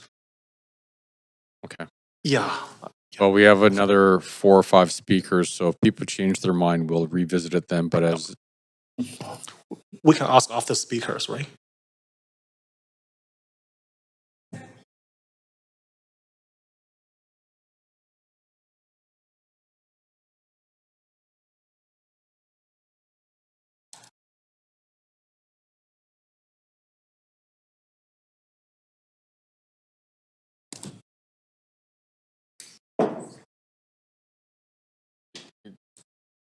the point of procedure is there an like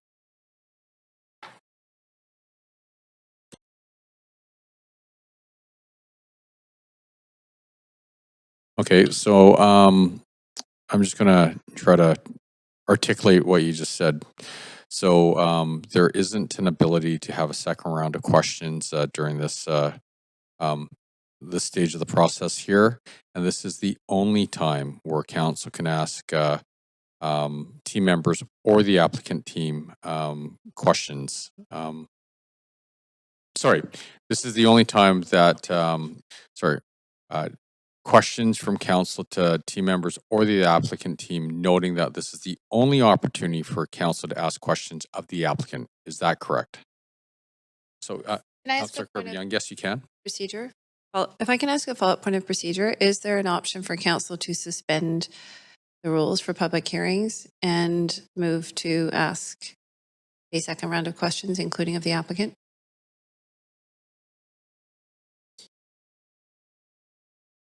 Should we take a 3-minute recess while you're looking that up?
Okay, so if I just.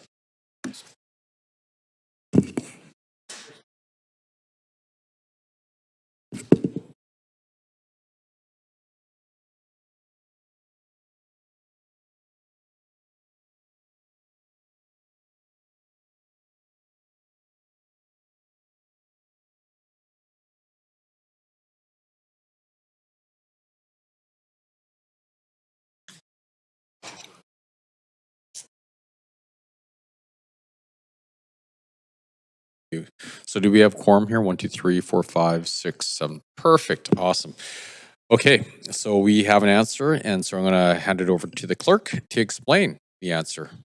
Councillor Montague. Oh, all right. Thank Yes, thank you, Mayor Sim. I was just double checking the bylaw, and there is nothing identified in Part 13 to say you cannot ask a second round in public hearing. I think that has been our practice, but it's not identified in the bylaw. And the bylaw does indicate that if it's not identified in Part 13, then the rest of the bylaw applies. So therefore, I would suggest that in accordance with procedure, 5.5D of the bylaw would apply here. That would allow council to pass a motion to ask a second round of questions. Does that make sense? Yes, and that was amazing. You figured that out in 4 minutes. So thank you. Yeah. Whoa. Okay. So then do we need a motion to? I'll move. All right. Councillor Joe moved. Councillor Kirby on second. All in favor of suspending the rules and having a second round of questions, say aye. Aye. All those opposed say nay. Great. The motion carries. We will have a second round. Councillor Joe, I'm going to skip you now because you've done your first round. And Councillor Carr. Thank you. Okay, starting with the applicant. How many units of the 210 proposed will be family-sized units? 35% of it. Which is out of 210, what is that, 70? It's about 70?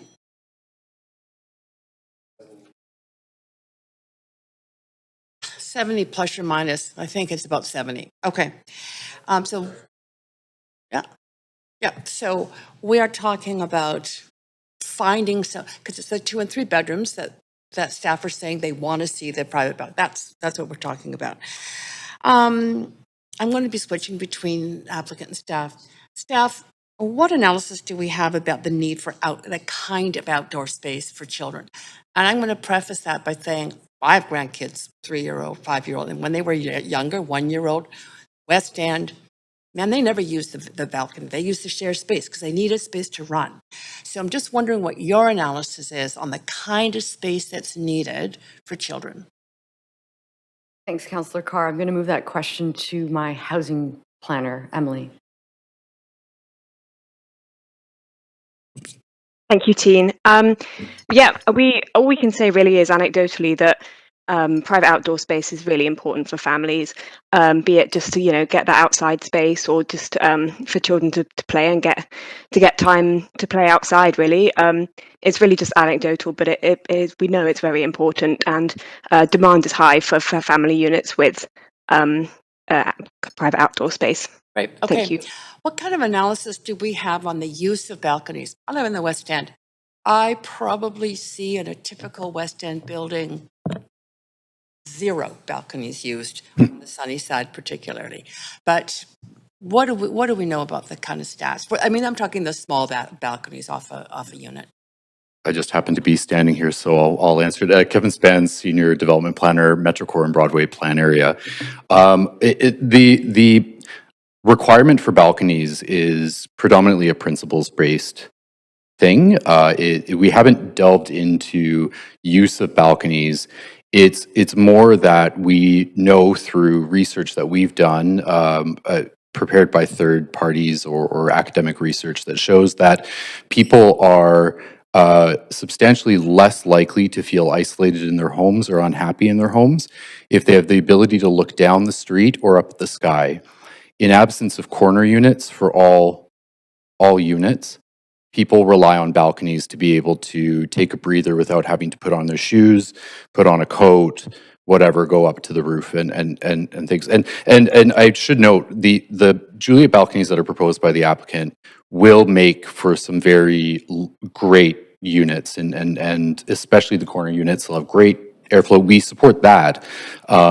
But we also support the principle, and a principle that was reinforced in the Broadway plan, that people should have the ability, especially in a compact urban environment, to, no matter what they do with their balcony, have access to some private outdoor space within their private realm.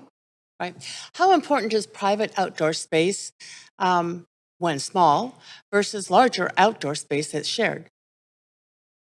That's a good question. I mean, it is one of the reasons that it's one of the things that directed us to finding this middle ground, which is balconies for some units and commensurately scaled common amenity space for others. I think it's a balancing act. It's about ensuring that the design of both things are proper and commensurate to the users, the needs of the users. Going back on the question about balconies and use of balconies, research by a researcher from Montreal showed that one of the big drivers of the usability of balconies really boiled down to the design of them. That gets into some nuances, but it may be that the balconies that we're seeing built are just simply not meeting the needs of the people that are using them. I certainly see that. Innovation with mass timber. How unique is this building, in terms of where it's moving forward on issues like embodied emissions and, use of renewable products, et cetera? This, if built, right, will be extremely significant because it will be the first of its kind built by private industry. And I'm sorry, it looks like we're at time here, but we are going to have a I second can do round. a second round? Yep. We've moved for that, right? Yep. Councillor Montague. Yeah, thanks, Mayor. My questions are for staff. There was some confusion around the rooftop amenity space. And I'm just wondering if the numbers you provided in your presentation around shared amenity space included a rooftop amenity. Thanks, Councillor. It does. The slide deck that I showed with the 7,500 or so shared outdoor space does include the provision of outdoor space on the roof. Okay, so that's roof and the ground floor. Balconies every third floor on the north side and then the ground floor. That's correct. Okay, thank you. I'm going to go down a completely different rabbit hole. This is the first time I've seen a change of zoning from industrial to comprehensive development. I'm always worried when I see the loss of industrial space, and I'm wondering if you could provide me with just some clarity on. I get that what's being built is being built on a fairly small area that is pretty much a useless lot. But it's attached to a fairly large commercial space. I'm just wondering if you could clarify more on how the city plans not to lose any sort of industrial space. Yeah, thanks for that question. This site is considered under the Metro Vancouver Regional Growth Strategy as general urban. There is industrial built into the base zoning, but that industrial per the Metro Vancouver is not, we're not required to replace it entirely with industrial. So through a rezoning, we would allow, through this rezoning, the CD1 does contain industrial in the number of uses listed for future development. But it's still general urban, which means that it can be rezoned to not necessarily be 50% or a third industrial. So I hope that answers your question. There are other sites nearby that do require industrial through a rezoning. This isn't one of them, though. But we have continued to maintain the industrial within the new CD1. Okay, so we're not worried about losing the space that, like, I think it's occupied now by WeWork, but That's right. so we're not concerned about, staff's not concerned about losing that at all? Well, I think under policy, we would allow for redevelopment that does not include industrial, and that's in alignment with what with Metro Vancouver imagines as well. So in short, no. Okay. This isn't a protected industrial site. Okay. Yeah. Thanks for that. Is that clear? Those are my questions for now, Mayor. Great, thank you. Councillor Dominato. Thanks, Mayor. And I just have a couple of questions right now to the applicant. I'm curious if, I don't know if you have any staff available who made the original application to the province for the $500,000 grant. If you do, that would be helpful because I have a quick question around that. And it's largely, and I'm currently reading from the province's website around the different projects that were funded. And it talks and refers to that this prototype sets out to be a model for future tall wood housing buildings that are sustainable, cost-effective, and replicable. Sorry. This includes optimizing wood usage, minimizing the number of elements required for each floor, and connection designs to reduce crane time and quicken construction. So my question for you is, was that part of the grant criteria in terms of an application to have this partially funded? Can you comment on that, if those are some of the criteria? Yes, it was, and that's exactly, yes. It was part of the grant application and part of the reason we got the $500,000. Yes. Okay. I'm asking in the context of trying to differentiate, and I'm going to ask you to explain maybe in your own words, is a number of questions have been asked about other projects that include balconies. You've talked about some of the building envelope and building code issues or limitations. Can you again just reflect what makes this particular project unique and different from some of those other hybrid mass timber projects? And if there's any connection to the grant criteria, that would also be helpful to understand. I don't know all the other projects you're mentioning, but none have been built yet. This would be the first to be built. That's what makes this project unique. I was to follow up on what Councillor Carr said. This is a net zero carbon tall wood hybrid tower at 24 stories. It'll be the tallest in Canada. It'll be the first net zero one of its kind. It will be replicable, open source for anyone to use the technology. This is groundbreaking stuff. To be sitting here talking about balconies is a little Kafkaesque. I appreciate that. I'm going to leave my questions there. I think many have been asked, but I appreciate you clarifying both those points. Thank you. Thank you very much, Councillor Klassen. Oops, oh, pressed the wrong button. I'm so sorry. Councillor Klassen, you can go though. We know you're next. I'll add you to the... Sorry, everyone. No worries. That's the end of questions there. That was easy. Okay, thank you, Mayor. Yeah, Councillor Dominato just asked a question, but I might just drill a little deeper on. I don't believe that hybrid mass timber, there's going to be a one-size-fits-all approach to that. It's going to be unique to a lot of different projects. Is this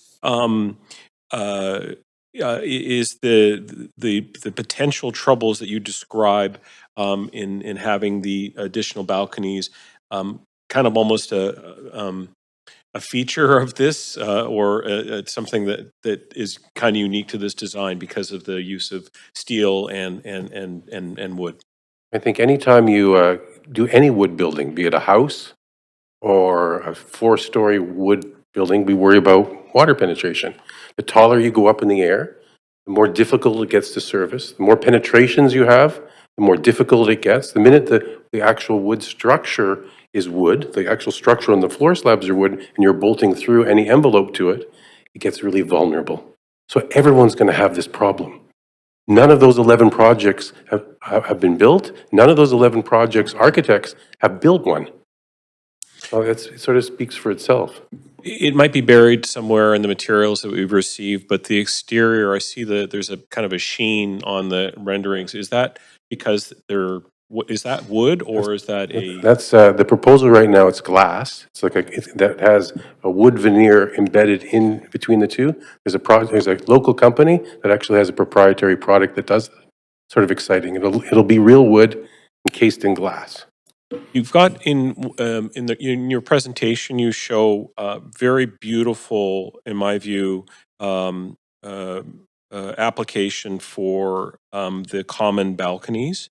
How can we guarantee that something like that will be realized in terms of that art and visual that is there? You have my word and the word of our client. We have a long history of doing public art. We did Woodward's The Stan Douglas piece. We've done stuff at Telus Garden. We're doing big public art stuff on all our projects. We will make it happen.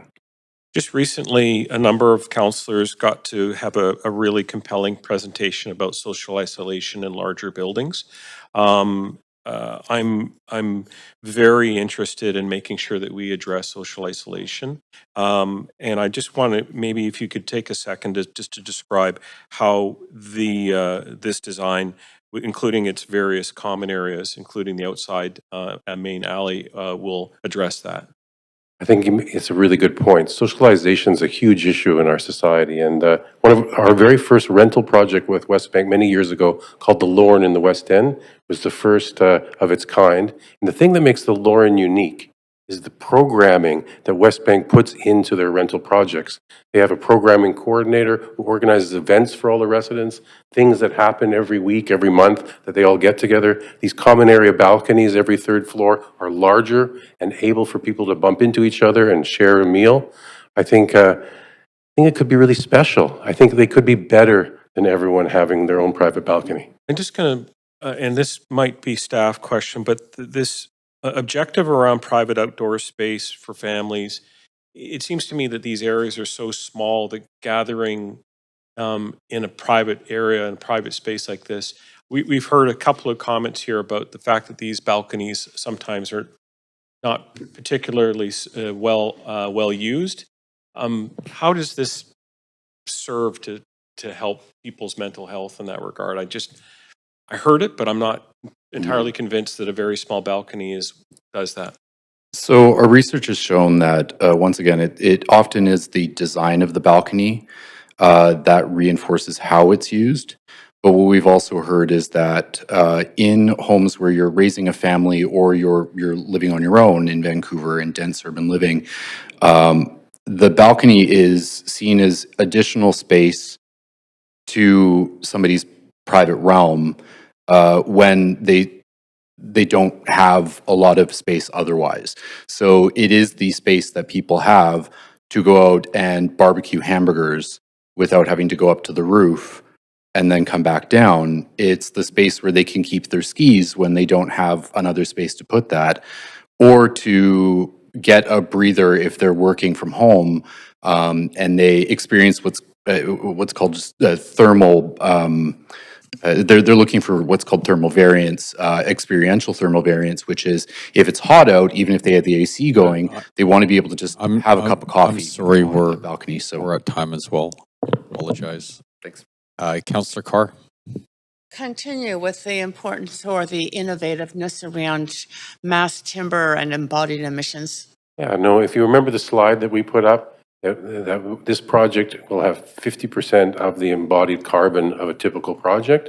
It will also have carbon offsets with district energy. with having cooling coming from a neighboring office building that we're doing. It's part of a campus of a series of 5 buildings that all together work to make it net zero. So that's extremely innovative. It'll be the first of its kind in North America that I know of. And where's the, in the art world of architecture, tell me what is happening around embodied carbon, around mass timber? Like, The forefront why is in is it Scandinavia. leading edge here, elsewhere? The leading edge is really in Scandinavia, and it's all very high-end stuff that's being done. There's some amazing work being done, and it's here in Vancouver with things like Brock Commons, which, believe it or not, has won global awards all over the world. And my colleague, and who I talked to on the way here, Russell Acton, has won even an award from the president of France for global innovation. But there's very little actually built in the world, a handful of them. And this would be a significant step forward. Like Harrison said, many of the projects that you see that have been applied for aren't going ahead because they don't pencil out, or they have technical problems and reasons why they can't happen. And so how important is it to test out solutions to the technical problems? From an architectural point of view, Okay, I'll give you an example. Okay, when you build a building in Vancouver, okay, the developer usually puts it in a limited liability company, okay, and protects themselves from any lawsuits as best they can. An architect has to put a seal on it with a letter of assurance to the city and take liability for it for the rest of his life and his estate afterwards. So I'm standing here telling you, I don't think I'm ready to do it. I know I can't do it. I've been doing this a long time. I'm willing to be the CRP for all of Oak Ridge, but I won't do this. Isn't that crazy? you mean the way it's framed right now? No, I won't do balconies. I won't add balconies to it. Yeah. I Okay. won't add balconies. I think it's too dangerous. I don't think that our construction industry here and the tolerances that are required for all of this are ready. I don't think we have it. And maybe never. Maybe all these tall wood buildings shouldn't have balconies, and maybe that's okay. Maybe the concrete ones can and the other ones don't. So sorry to cut you short a little bit on that. So if we want to try out mass timber as an innovative way of building that reduces embodied emissions and uses wood, which we got in BC, we can't do that and comply with the rule we have within the city of Vancouver that we have to have these outside spaces. Yeah, the Broadway plan says thou must have balconies. Okay. Right, so We're in a dilemma that has to be resolved. if you want that mass timber, you need to relax them occasionally. Otherwise, we just keep going with concrete. Exactly. Okay. And Councillor Do Carr, I have that's it? still some time? Ooh, I do. Okay, staff.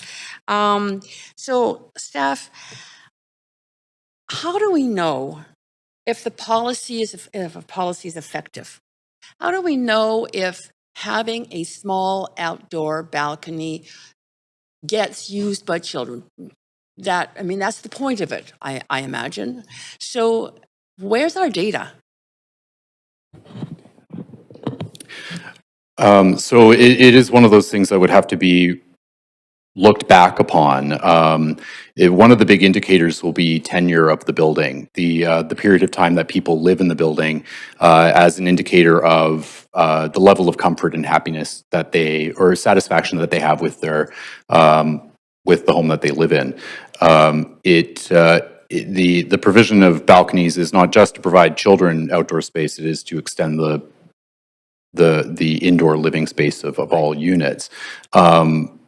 It's worth noting that the proposal includes units that are meeting a general standard. They're not exceptionally large. They're not larger to make up for the lack of balconies. But they're also they're not. There are some highly livable units in the development proposal. Okay. But in answer to your question, it's something that we would have to look back upon. And again, we don't regulate the way people use the balconies that they have available to them. Yeah.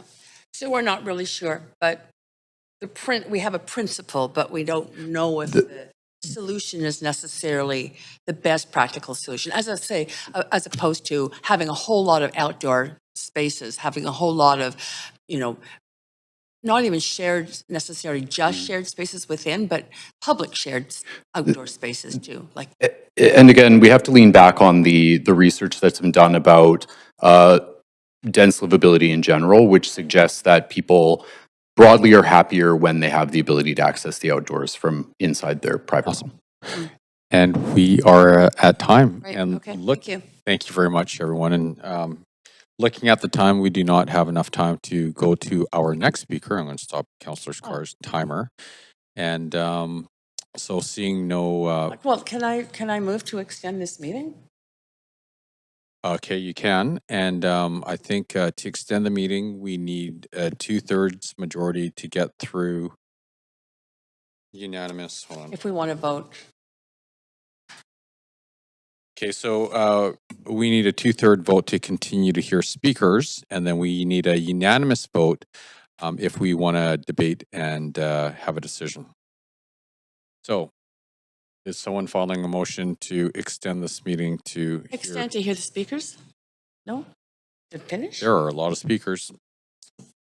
Sorry, and you would need a second. How many speakers do we have? 10. This will get us towards midnight, and that's before debate and decision.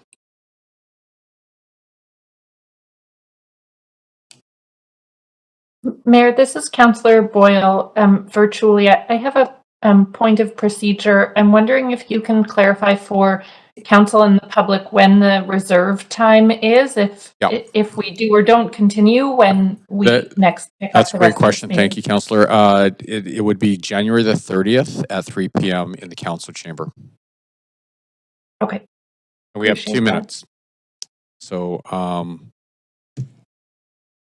seeing no one seconding a motion to extend, I will, and I still don't see any hands up, we will move to recess this meeting until January the 30th, 2024 at 3 p.m. here in the council chamber to continue with, I guess this would be item number 4, wouldn't it?